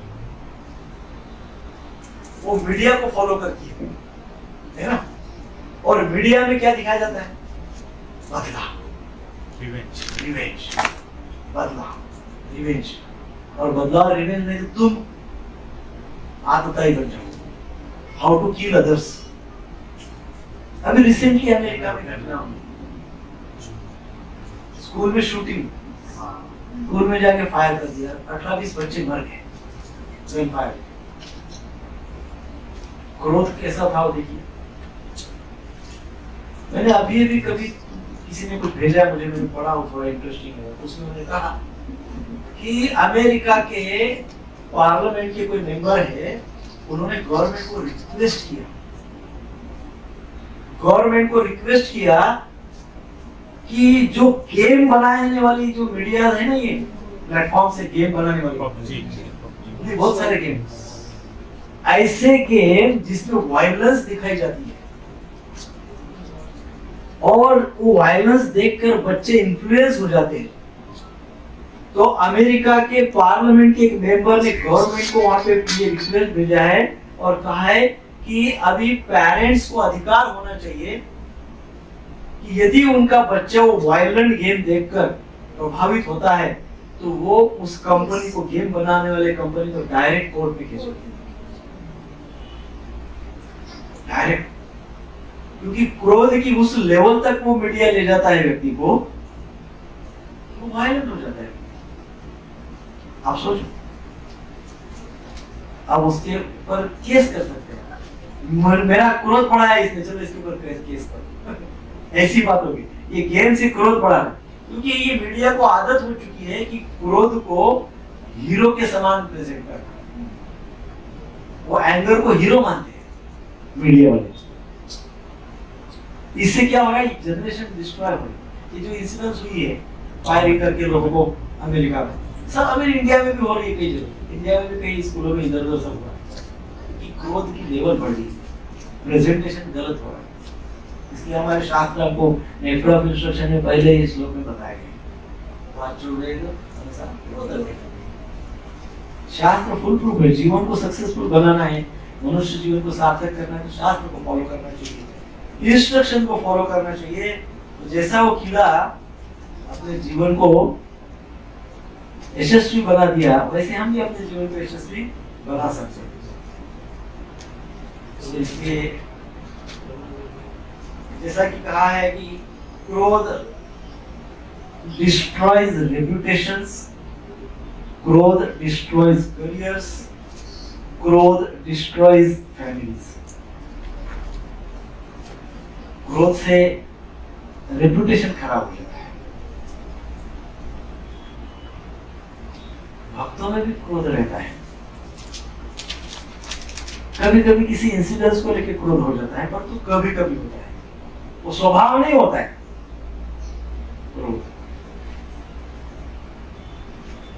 उससे रेप्यूटेशन खराब हो जाता है। दूसरा क्या खराब हो जाता है, करियर, टीम वर्क वो व्यक्ति नहीं कर सकता। जो व्यक्ति क्रोधी स्वभाव का है वो टीम वर्क नहीं कर सकता, टीम वर्क में सर्वाइव नहीं हो सकता। सो वो डिस्ट्रॉय कर देता है, क्या, करियर डिस्ट्रॉय कर देता है। और तीसरा है फैमिलीज। आप देखते हैं आज संसार में, आज के डेट में हमारे भारत में कोर्ट में जितनी केसेस चल रही उतनी पृथ्वी के इतिहास में पहले कभी नहीं हुई। इतने court cases husband and wife की आज चल रही है। कारण कुछ भी नहीं है, कारण है क्रोध। कारण क्या है, क्रोध। और क्रोध एक प्रकार की अशुद्धता है, वीकनेस है। क्रोध कोई बहुत बड़ी हीरोइक बात नहीं, वीकनेस, मैडनेस, पागलपन है, वायरस है। वायरस का काम डिस्ट्रॉय करना है। सो भगवद गीता के 16.21 में कहा गया है कि जो नरक के 3 द्वार है ना, त्रिविध नरकम स्वेदम द्वारम नाशयनात्मनः, ये 3 द्वार क्या करते हैं, नाशना आत्मनः, आत्मा को नष्ट करते हैं। कौन से 3 द्वार, काम क्रोध तथा लोभ। इसमें क्रोध है 2 नंबर का गेट, नरक में ले जाने वाला 2 नंबर का गेट क्रोध। 1 नंबर पे गेट पे एंट्री करना है कि 2 नंबर से एंट्री करना है कि 3 नंबर से एंट्री करना है, कौन से गेट से एंट्री करना है। नरक में पहला गेट का नाम है काम, दूसरे गेट का नाम है क्रोध। तीसरे गेट का नाम है लोभ। कौन से गेट से एंट्री करना है? कोई भी नहीं। हरे कृष्णा कृष्णा कृष्णा कृष्णा हरे हरे हरे राम राम राम हरे। सो ये क्रोध को कैसे कंट्रोल कर सकते हैं? ये कंट्रोल करना बहुत ही आवश्यक है। अब जैसे कि कहा गया हृदय शुद्ध होना चाहिए, हृदय बलिष्ठ होना चाहिए, तो ये किससे होता है? तो भक्ति से ही होता है। भक्ति करने से, समर्पित भाव होने से व्यक्ति का मन स्टेबल हो जाता है, स्थिर हो जाता है, स्टेबल माइंड हो जाता है। और स्थिर मन वाले की बुद्धि तीक्ष्ण होती है। यदि माइंड स्टेबल नहीं तो बुद्धि शार्प नहीं है। यदि माइंड स्टेबल है तो बुद्धि शार्प है, क्योंकि बुद्धि को शार्प होने ही नहीं देता है मन। इतना उसके ऊपर वजन लोड कर देता है, लोडिंग। अनेकों प्रकार के विचार, अनेकों प्रकार के अनर्थ, अनेकों प्रकार से क्रोध, काम, लोभ, ये सब। बुद्धि तीक्ष्ण नहीं होती। बुद्धि को तीक्ष्ण करना है तो मन को स्टेबल करना पड़ेगा, है ना? तो मन को स्टेबल करने के लिए भक्ति करना होगा, जप करना होगा, समर्पित भाव से भगवान का स्मरण करना होगा। और ये करने से होगा क्या, लाभ क्या है? तो हम यदि अच्छे से भक्ति करते हैं तो पहला तो लाभ ये होता है कि हम उत्तेजक परिस्थिति जो है, एक्सप्लोजिव सिचुएशन, क्रोध आएगा, हमें डेंजर सिचुएशन है, हम वो उस डेंजर सिचुएशन को पहले ही समझ लेते हैं कि अब ऐसा होगा, अब क्रोध आएगा, हम पहले ही समझ लेते हैं। कब? यदि हम मन स्टेबल है, मन को स्थिर करके भगवान के नाम का जप करते हैं, शुद्ध भाव से जप करते हैं, सेवा भाव रखते हैं, शुद्ध भाव, शुद्ध सेवा भाव, ऊपरी ऊपरी नहीं, एक्सटर्नल नहीं, इंटर, हृदय से, अंतःकरण से सेवा भाव रखते हैं। तो इस प्रकार से शुद्ध भक्ति के कारण क्या हो सकता है? हमको, हम उत्तेजक परिस्थिति को समझ सकते हैं। भाई यहाँ पे ऐसा होने से मुझे क्रोध आएगा, मैं स्वयं ही पहले उस सिचुएशन से दूर हो जाता हूँ। इस चीज से, कहां जाने से मुझे क्रोध आएगा, यहाँ जाने से मुझे क्रोध आएगा, अमुक बोलने से मुझे क्रोध आएगा, अमुक व्यक्ति को देखकर मुझे क्रोध आएगा, तो मैं क्या करता हूँ? थोड़ी देर के लिए स्वयं को ही एडजस्ट कर लेता हूँ, स्वयं को करेक्ट करता हूँ, सिचुएशन को करेक्ट करने में चाहिए। देखिए संसार में बड़े बड़े बड़े बड़े क्या कहते हैं, राजे रजवाड़े, बड़े बड़े धार्मिक सिकंदर, बड़े बड़े लोग सिचुएशन को करेक्ट नहीं कर सके, परिस्थिति को सुधार नहीं सके, कोई नहीं कर सका ये काम। परिस्थिति को कोई नहीं सुधार सका, स्वयं को सुधार सके, स्वयं को सुधार सकते, परिस्थिति को नहीं सुधार सकते। परिस्थिति सुधरेगी जब सुधरेगी, स्वयं के अंदर अपग्रेडेशन, स्वयं के अंदर सुधारना है, स्वयं के अंदर अंडरस्टैंडिंग, स्वयं के अंदर विवेक, स्वयं के अंदर स्थिरता, स्वयं के अंदर शुद्धता, और स्वयं के अंदर निस्वार्थ, ये स्वयं के लिए कर सकते हैं तो परिस्थिति सुधरेगी। उल्टा करने जाएंगे, परिस्थिति को सुधारने जाएंगे, पूरे 10 जीवन बीत जाएंगे, परिस्थिति नहीं सुधरेगी और क्रोध मल्टीप्लाई होते जाएगा। हमारे अपग्रेडेशन हमको स्वयं से शुरुआत करना है। सो इसलिए हृदय परिस्थिति को हम समझ सकते हैं। दूसरा क्या होता है? दूसरों को समझने के लिए जो विचार आवश्यक है, उदार विचार। मुझे यदि दूसरों को समझना है, जिस व्यक्ति के ऊपर मुझे क्रोध आ रहा है, उस व्यक्ति को यदि मुझे समझना है तो पहले तो मेरा I should have a magnificent heart, उदार विचार होने चाहिए। दूसरे के विपरीत व्यक्ति को मुझे समझना है, भाई उसको समझने के लिए मेरे विचार कैसे होने चाहिए? उदार होने चाहिए। वो कैसे आते हैं? शुद्ध भक्ति, शुद्ध सेवा, शुद्ध नाम जप। शुद्ध अपने स्वयं के लिए जप करिए, अपने स्वयं के प्यूरिफिकेशन के लिए जप करिए। भगवान की प्रसन्नता यदि होगी तो अपना प्यूरिफिकेशन होगा। और जब से यदि भगवान को प्रसन्न करना है तो उसमें दिखावा नहीं होना चाहिए, दूसरों के लिए नहीं होना चाहिए, सिंसियरली, सीरियसली भगवान की प्रसन्नता के लिए। तो हम दूसरों को समझ सकते हैं, दूसरों को समझने की कैपेसिटी हमारे अंदर आती है। और हम कहेंगे हमको क्या करना है पूरी दूसरों को समझते, हमको नहीं समझना है। अब हमको यदि दूसरों की कंडीशन को समझना ही नहीं है तो हम स्वार्थी मनुष्य हो गए, और भगवान को स्वार्थी मनुष्य पसंद नहीं है। भगवान ने सारा संसार किसके लिए बनाया है? सबके लिए बनाया है। मैं बोलूंगा मेरे लिए बनाया है, भगवान बोलेंगे नहीं भाई मैंने सबके लिए बनाया है। लेकिन मैं बोल रहा हूँ नहीं ये अमुक अमुक अमुक तो मेरे लिए बनाया है। तो मैंने नहीं भाई, मैं जितने लोग उसमें शेयर करते हैं वो सबके लिए, मैं बोलूंगा नहीं मेरे लिए। तो अल्टीमेटली मैं तो कृष्ण से इस कंपटीशन कर रहा हूँ ना। मेरी कंपटीशन किससे हो रही है? भगवान से direct. So that is not acceptable. So दूसरों को समझे, समझने के लिए शुद्ध भक्ति करें, मन उदार करें। तीसरी महत्वपूर्ण बात है, जब हम भक्ति करते हैं इस प्रकार से शुद्ध भक्ति करते हैं तो हम अपने विचार बिना आक्रामक हुए भी बता सकते हैं, अपने विचार को रख सकते हैं। आक्रामक होने की आवश्यकता नहीं है, बिना आक्रामक होते हुए भी हमको विचार रखते आना चाहिए, और हम रब को रखते आएंगे यदि हम भक्ति शुद्ध प्रकार से करें। हमारे भक्ति से वास्तव में भगवान प्रसन्न हो रहे तो निश्चित तौर पे हमारे अंदर की आक्रामकता कम हो जाएगी। बिना आक्रामक होते हुए भी हम बहुत से कार्य कर सकते हैं, लगभग सभी कार्य कर सकते हैं।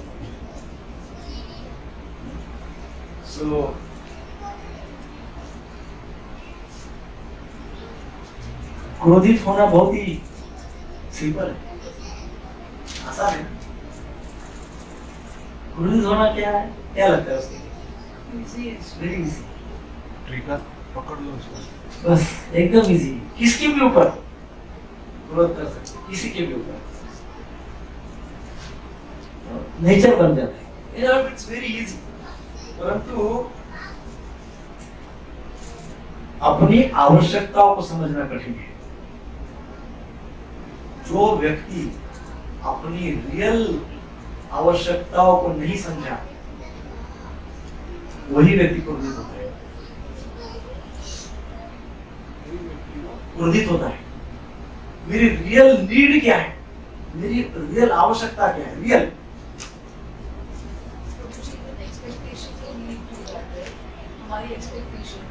expectation sometimes leads to disappointment, sometimes leads to growth, sometimes leads to joke. मुझे एक्सपेक्ट है किसी से, एक उदाहरण है प्रभुपाद जी कभी देते थे, एक उदाहरण है कि एक्सपेक्टेशंस के ऊपर कि एक नेताजी खड़े हुए भाषण देने लगे, उम्र वाले थे थोड़े, बोले गांधी जी भी चले गए, तिलक भी गए, नेताजी भी चले गए, अब हम भी चले जाएंगे। तो इससे जोक हो जाता है, क्योंकि एक्सपेक्टेशंस क्या है, चौथा नंबर किसका आएगा? चौथा नंबर भगत सिंह, राजगुरु, सुखदेव ये भी चले गए, ऐसा बोलेंगे। ये एक्सपेक्ट था, लेकिन उन्होंने क्या बोल दिया? स्वयं को बोल दिया। और एक्सपेक्ट अपेक्षा भंग होगी तो उससे क्या होता है, कभी कभी जोक क्रिएट होता है। इट्स अ जोक, वो कहा, ये कहा, क्या बोल रहे। सो अपेक्षाएं भंग होने से अनेकों रिजल्ट्स आते हैं, परंतु अपेक्षा भंग होने से क्रोध भी आता है, और वो स्वार्थ का लक्षण है। जब मुझे मेरे अंदर कुछ बहुत ज्यादा स्वार्थ है और फिर स्वार्थ के आधार पर कुछ एक्सपेक्टेशंस मेरा क्रिएट हो गया है और वो फुलफिल नहीं हो रहा है, तो मुझे क्रोध आएगा। सो उसका ओरिजिन क्या है? स्वार्थ। सो ऐसे अनेक प्रकार से क्रोध उत्पन्न होते हैं, परंतु अपनी आवश्यकताओं को समझना बहुत ही जरूरी है। कभी कभी हमारी आवश्यकता कुछ और होती है और हमारी बिहेवियर कुछ और होती है। कभी कभी नहीं, बहुत बार आवश्यकता कुछ और होती है, बिहेवियर कुछ और होती है। नीड कुछ और है, बिहेवियर कुछ और है। How will you satisfy your need? आवश्यकता कुछ और है, आचरण कुछ और है। तो आवश्यकता को कैसे प्राप्त संतुष्ट करेंगे? क्योंकि क्या हो गया है, हमारा आचरण कुछ और है, हमारी आवश्यकता कुछ और है। आवश्यकता की स्फूर्ति तो हमारे आचरण से ही होगी ना, और तो आचरण, जैसे फॉर एग्जाम्पल मैं चाहता हूँ कि मेरा जीवन बहुत शांत रहे, है ना, बहुत शांत रहे, ये मेरी आवश्यकता है, बहुत यशस्वी रहे, कूल रहे, हैप्पी रहे, शांति रहे, इट्स माय नीड। मेरा आचरण क्या है? आचरण में पायदान नंबर 1 क्या कहते हैं वैसे, पायदान 1 पे चल रहा है क्रोध, पायदान 2 पे चल रहा है काम, और मेरी नीड क्या है? शांति, शांति, सुख, आनंद, यश, ये मेरी नीड है। और मेरा आचरण ये है, आचरण कुछ और है, आवश्यकता कुछ और है, कैसा सेटिस्फाई होगा सब कुछ? करेक्शन कहाँ पे होगी? करेक्शन कहाँ करना होगा? आवश्यकता के अनुसार आचरण करना चाहिए। आवश्यकता के अनुसार, आचरण के अनुसार, या तो आवश्यकता डिफाइन करनी, या आवश्यकता डिफाइन है, आवश्यकता को बदल नहीं सकते। मनुष्य जीवन प्राप्त हुआ है तो नेचुरली हमको सुख, समाधान, शांति चाहिए, ये नेचुरली चाहिए, ये हमारी नीड है, तो अब उसके अनुसार आचरण करेंगे। मगर एक कोट है आजकल के बच्चों को स्टार्ट में पढ़ाया जाता है, necessity is the mother of invention. हाँ, तो इन्वेंट करिए अपने आचरण को, और अच्छा क्या कहते हैं, रिफाइंड बिहेवियर करिए, इन्वेंट करिए। इन्वेंशन किस डायरेक्शन में होना चाहिए? सेल्फ एनालिसिस, स्वाध्याय। Where to invent, what to invent, necessity क्या है? नेसेसिटी है, बच्चों को भी पता है नेसेसिटी है कि सुख, शांति, पीस, बच्चों को भी ये चाहिए, बच्चों को भी सक्सेसफुल होना है, यंग जनरेशन को भी सक्सेसफुल होना है, यंग जनरेशन को पीस चाहिए, शांति चाहिए, उनको कंटिन्यूअस थर्ड शिफ्ट पे काम पे लगाइए, क्या बोलेंगे? We don't want this, peace चाहिए, मेंटल, मानसिक शांति उनको भी चाहिए, ये तो उनकी भी नीड है। तो व्हाट टू इन्वेंट, बाहर नहीं, बाहर से कुछ नहीं मिलता है। मुझे मानसिक समाधान के लिए कोई टैबलेट नहीं है, मुझे सुख और शांति और आनंद के लिए कोई संसार में औषधि नहीं है। कहाँ पे मिलता है? अंदर, मेरे अंदर, मुझे चाहिए मेरे ही अंदर। कैसे? आचरण को करेक्ट करो, लाइफस्टाइल को चेंज करो, बिहेवियर को चेंज करो, थॉट प्रोसेस को चेंज करो, मेंटल फ्रेम को चेंज करो, अपने स्वयं के। फिर एक बार बताता हूं, सिचुएशन को करेक्ट नहीं कर सकते। आप सोचेंगे प्रकृति को चेंज करता हूँ, सिचुएशन को चेंज करता हूँ, वो हमारे बस की बात है, हमारे बस की बात हम स्वयं करें। So do that. Try to change yourself. अपने आप को बदलना बहुत बहुत जरूरी है। So क्या है कि व्यक्ति क्रोध में हिप्नोटाइज हो जाता है, हिप्नोटाइज हो जाता है, और फिर उसके मन में वही वही इंसिडेंट्स चलती रहती है, और बस वो सीमित हो जाता है, उस इंसिडेंट से बंध जाता है, सीमित हो जाता है। बहुत डेंजरस,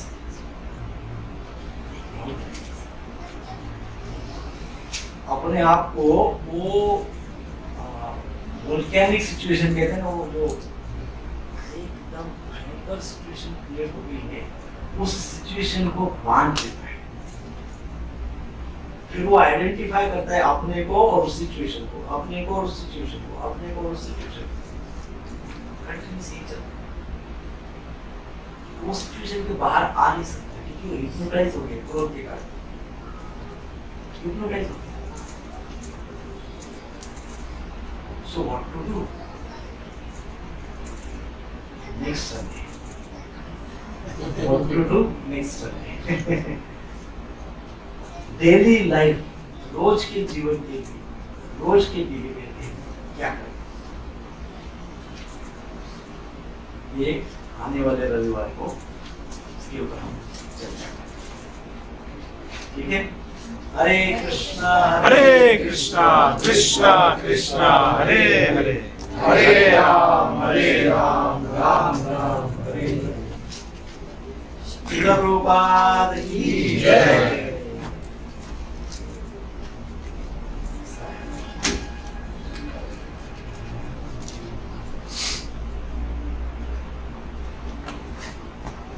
कोई प्रश्न है? हरे कृष्णा ऑनलाइन में किसी का कोई प्रश्न है? सामने वाला इंसान अपने पे क्रोधित हो रहा है और मैं सोच के बैठा हूँ कि मैं क्रोधित नहीं होऊंगा, और एट द सेम टाइम मुझे ये मालूम है कि जब भी मैं क्रोधित होऊंगा तभी वो शांत बैठेगा, नहीं तो वो क्रोधित होते रहेगा। तो वो सिचुएशन को क्या कैसे हैंडल करें? ये बहुत चैलेंजिंग सिचुएशन होती है लगभग सभी के जीवन में। मैंने सोचा था इसको नेक्स्ट इसमें क्लियर बैठो, परंतु तो मुझे प्रश्न पूछा तो संशय नहीं तो उत्तर देना ही पड़ेगा। तो मुझे कहते हैं कि मैं शांत तो बैठा हूँ लेकिन किसी ने कोई दूसरा मेरे पे क्रोध कर रहा है, और मुझे ये भी पता है कि जब तक मैं उसके ऊपर क्रोध नहीं करूंगा तब तक वो शांत भी नहीं बैठेगा। तो ऐसी सिचुएशन को क्या करें, कैसे हैंडल करें? ये सिचुएशन सबके जीवन में होती है। हाँ, कोई हमारे ऊपर क्रोध कर रहा है और हम चुपचाप बैठे हैं, वो तो करती जाएगा क्रोध, दबाते जाएगा।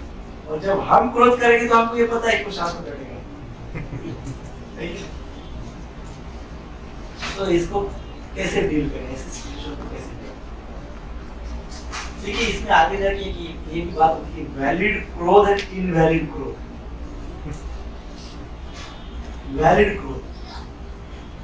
वैलिड क्रोध और इनवैलिड क्रोध किसको कहते हैं? जरूर है उतना ही क्रोध करो, उसको चुप कर। वैलिड क्रोध उसको कहते हैं जिसके ऊपर आप क्रोध कर रहे हो उसका कल्याण, क्रोध करने से वो वैलिड क्रोध, मतलब उसकी हानि ना हो, बोले कल्याण ना हो लेकिन उसकी हानि ना हो। जैसे हम किसी पे भी क्रोध करते हैं वो ठीक नहीं, हमारा स्वभाव ही क्रोध बन गया वो भी ठीक नहीं है। जगह जगह पे हम क्रोध करते हैं वो भी ठीक नहीं है। परंतु कोई व्यक्ति का स्वभाव क्रोधी और उससे उसका नुकसान हो, और आपको पता है कि यदि आप उसके ऊपर एक बार क्रोध करोगे तो उसका क्रोधी स्वभाव थोड़ा सबसाइड होगा, उसको लाभ होगा, तो आप उसको क्रोध करके शांत कर सकते हैं,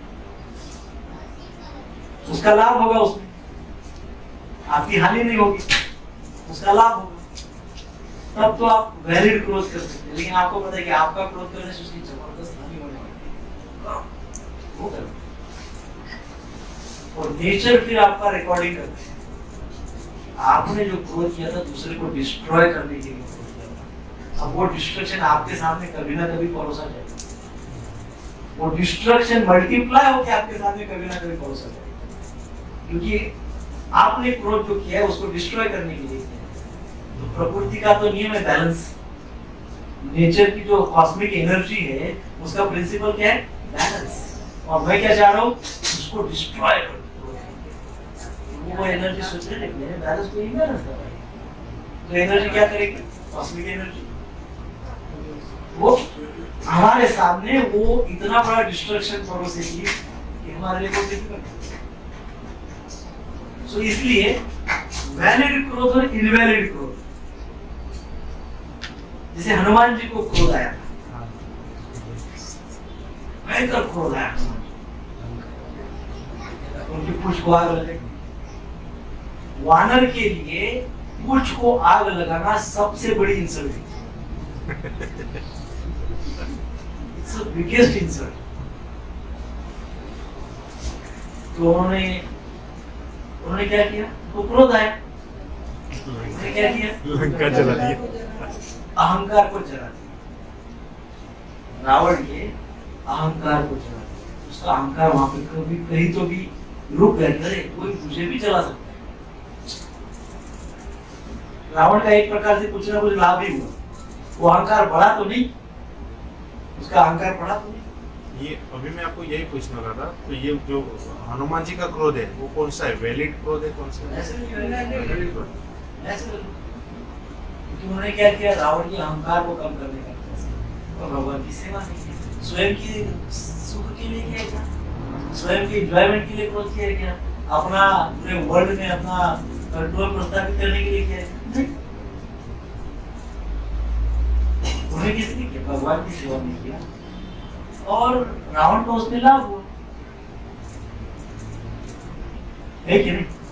सो हनुमान जी को ये पूंछ को आग लगाना, जैसे हमको भी एक पूंछ आई है ना, हम सबको पूंछे अहंकार होती है, हाँ हम सबको अहंकार की पूंछ लगी हुई है।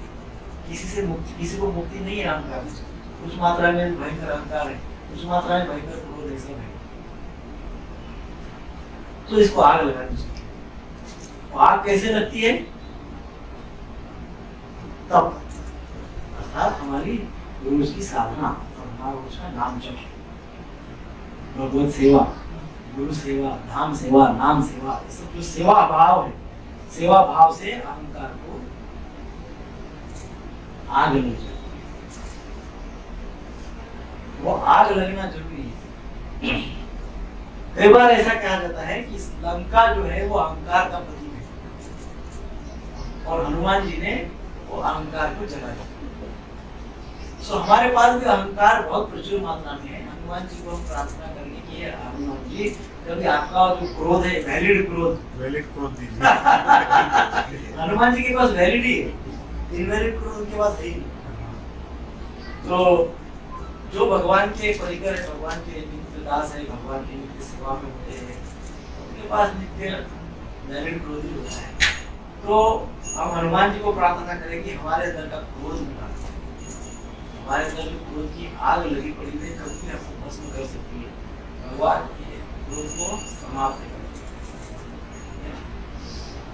सो necessity of mother of invention, ये भी इसी बात को इंगित करता है कि जो हमारी आवश्यकताएं है, आवश्यकताओं के अनुसार हम इन्वेंट करते हैं। जिस चीज से हमारी आवश्यकता है वैसे वैसे हम इन्वेंट करते जाते हैं। तो हमारी आवश्यकता क्या है? शांति, सुख और आनंद। लेकिन अभी तक उसने अपने को इन्वेंट ही नहीं किया, लेकिन वो करना चाहिए। दूसरी बात है वैलिड क्रोध। वैलिड क्रोध की व्याख्या है ऐसा क्रोध जिसके ऊपर हम क्रोध कर रहे हैं उसका लाभ।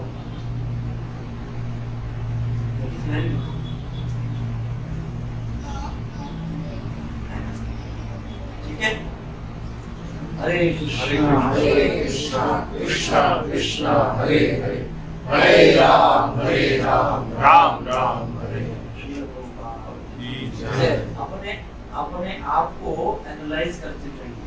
हफ्ते में 1 या 2 दिन उसके लिए स्पेशली 1 घंटा निकालिए, टाइम टेबल बनाइए, कहीं पे लिख के रखिए कि हफ्ते में ये 1 दिन या ये 2 दिन या डेली करते हैं उत्तम, नहीं तो कम से कम 2 दिन करिए, कम से कम 1 दिन तो हफ्ते में करिए। उसका एनालिसिस करिए, उसको लिखिए कि आप क्या इन्वेंट कर रहे हैं, क्या सुख आनंद है ना, निस्वार्थ भाव, इस सब में आप कुछ कर रहे हैं कि नहीं कर रहे, क्या किया है आपके बारे में, क्या किया है, कल क्या किया, कुछ किया है कि नहीं किया है। देखते जाइए, अपने आप को प्रैक्टिस करिए, ये होना चाहिए, ये होना चाहिए, तभी तो हम अच्छे भक्त बनेंगे, अच्छे इंसान बनेंगे। और नहीं तो फिर आए और गए, कहीं जन्म लेते हैं, कहीं जीते हैं और कहीं चले जाते हैं छोड़ के, तो क्या बात,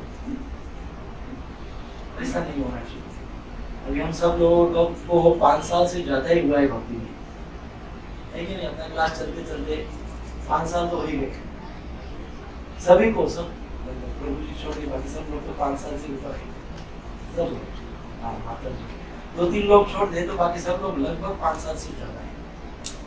तो we have to take seriously, हमको उसको सीरियसली लेना चाहिए और एनालिसिस करना चाहिए, सेल्फ एनालिसिस। ठीक है? तो लास्ट मेरा प्रश्न है सबको, टेक होम पॉइंट्स। आज के टेक होम पॉइंट्स क्या है? आप अभी ये सत्संग से घर पे क्या ले जा रहे हैं? कौन से पॉइंट्स ले जा रहे हैं घर पे, जिसका चिंतन करेंगे हफ्ता भर? सेल्फ कंट्रोल, उसके ऊपर थोड़ा नियंत्रण बढ़ाने की कोशिश करेंगे और सबको बताना है टेक होम पॉइंट। इतने देर सुना, कोई तो पॉइंट हिट हुआ होगा कि नहीं हुआ? एक भी पॉइंट नहीं हुआ। अपने स्वयं सेल्फ एनालिसिस। भगवद गीता का पहला अध्याय is a foundation of Bhagavad Gita, is a foundation of instruction of the Lord. It's a foundation, and that is self-analysis. निरीक्षण, है ना, युद्ध के स्तर में सैन्य निरीक्षण, एनालिसिस अर्जुन कर रहे हैं ना, सेल्फ एनालिसिस। अर्जुन रूपा जी कहते हैं कि हमारे सबके रिप्रेजेंटेटिव है, सो इट्स आवर एनालिसिस और आवर सेल्फ। और परिस्थिति नहीं चेंज कर सकते, तो हमें अपने आप को यस, परिस्थिति को तो बदल ही नहीं सकते, हमको स्वयं को बदलना है। स्वयं को क्या बदलेंगे ये आप डिफाइन कर दीजिए, एक पॉइंट लिख दीजिए कि मुझे अमुक अमुक पॉइंट बदलना है।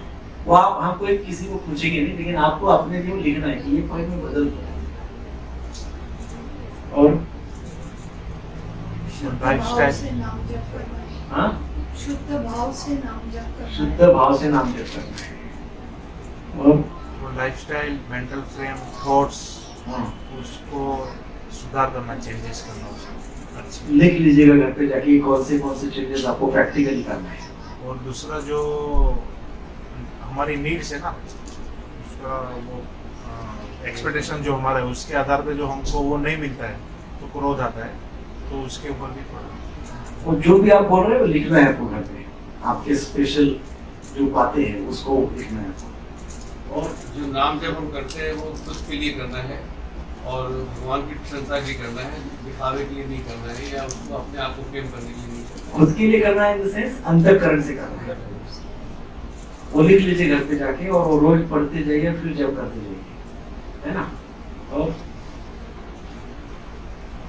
जब गुस्सा आए तो मुझे सोचना है कि इसका पर्पस क्या है। Yes, origin and purpose.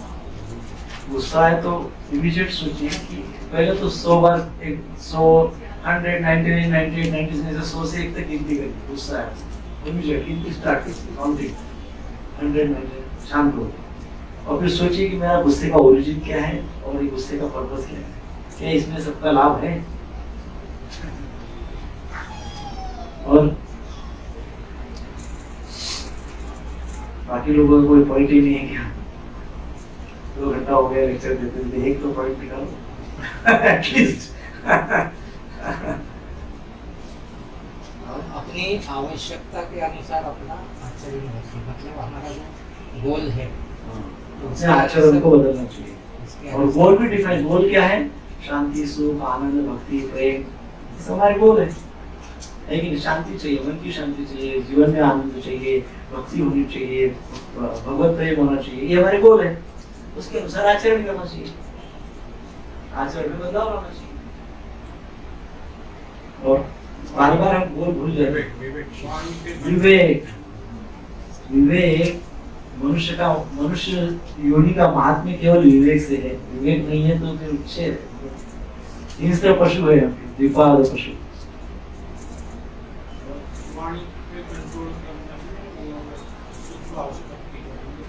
वाणी को कंट्रोल करके शुद्ध भाव से भक्ति करनी। और एंटीवायरस क्या है, एंटीवायरस और शुद्ध भाव और शुद्ध भक्ति से हरिनाम। जैसे वो गोबर की ट्रेन है, उपदेश सुन के अपने आप को ट्रांसफॉर्म किया। जैसे उनको उपदेश उपदेश एक तो पहले उतने अच्छे से उपदेश सुनना चाहिए, और अप्लाई भी करना, उपदेशों का पालन करना चाहिए। उपदेशों का इम्प्लीमेंटेशन, पालन बहुत जरूरी है। किसी को आचरण बहुत जरूरी है। नहीं तो सुना तो बहुत है, स्वयं के आचरण में, स्वयं के आचरण में, हाँ आचरण में ना उतारना चाहिए सब। कुछ पॉइंट जो है लिख लीजिए कि आचरण में उतारना है, आज ही उसको उतारिए। और दूसरों को समझने के लिए उदार विचार होना चाहिए। यस, दूसरों के मेंटल कंडीशंस को, दूसरों के कंडीशंस को समझने के लिए पहले अपना हृदय बड़ा उदार चाहिए। उसको उदार बनाना है तो भक्ति से बन सकता है, शुद्ध भक्ति से। बिना आक्रामक हुए भी अपने विचार अपने विचार रखिए। अपने विचार रखने के लिए एग्रेसिव होना, आक्रामक होना आवश्यकता नहीं है। बिना आक्रामक होते हुए भी विचार रख सकते हैं। अननेसेसरी कोई लोग एकदम एग्रेसिव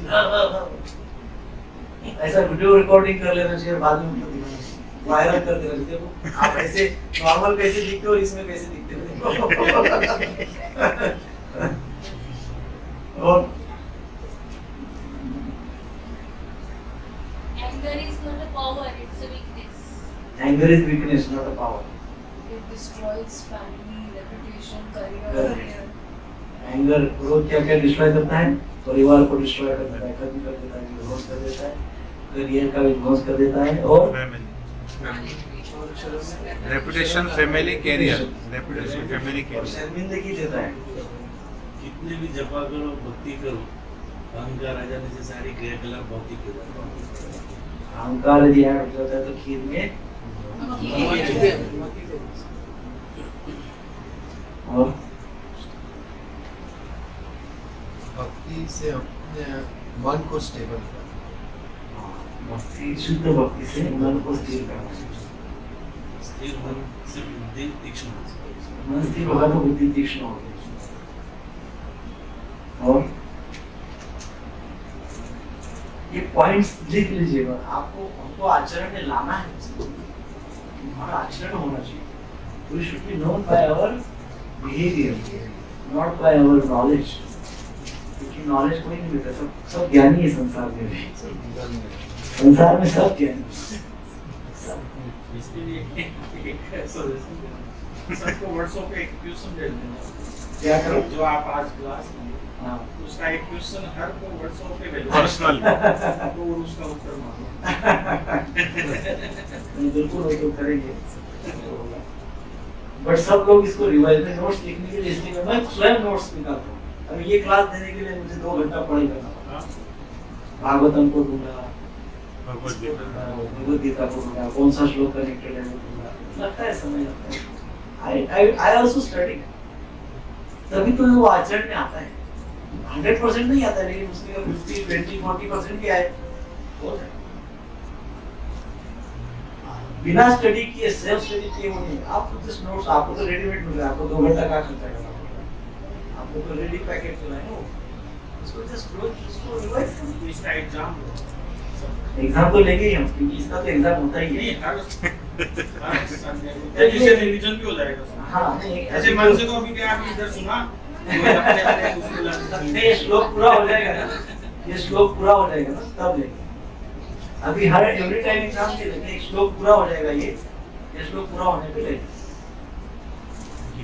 एक श्लोक पे कम से कम 20-25 प्रश्न नहीं कर सकते, 1-2 शब्द पे क्या प्रश्न नहीं कर सकते। ठीक है, हो गया।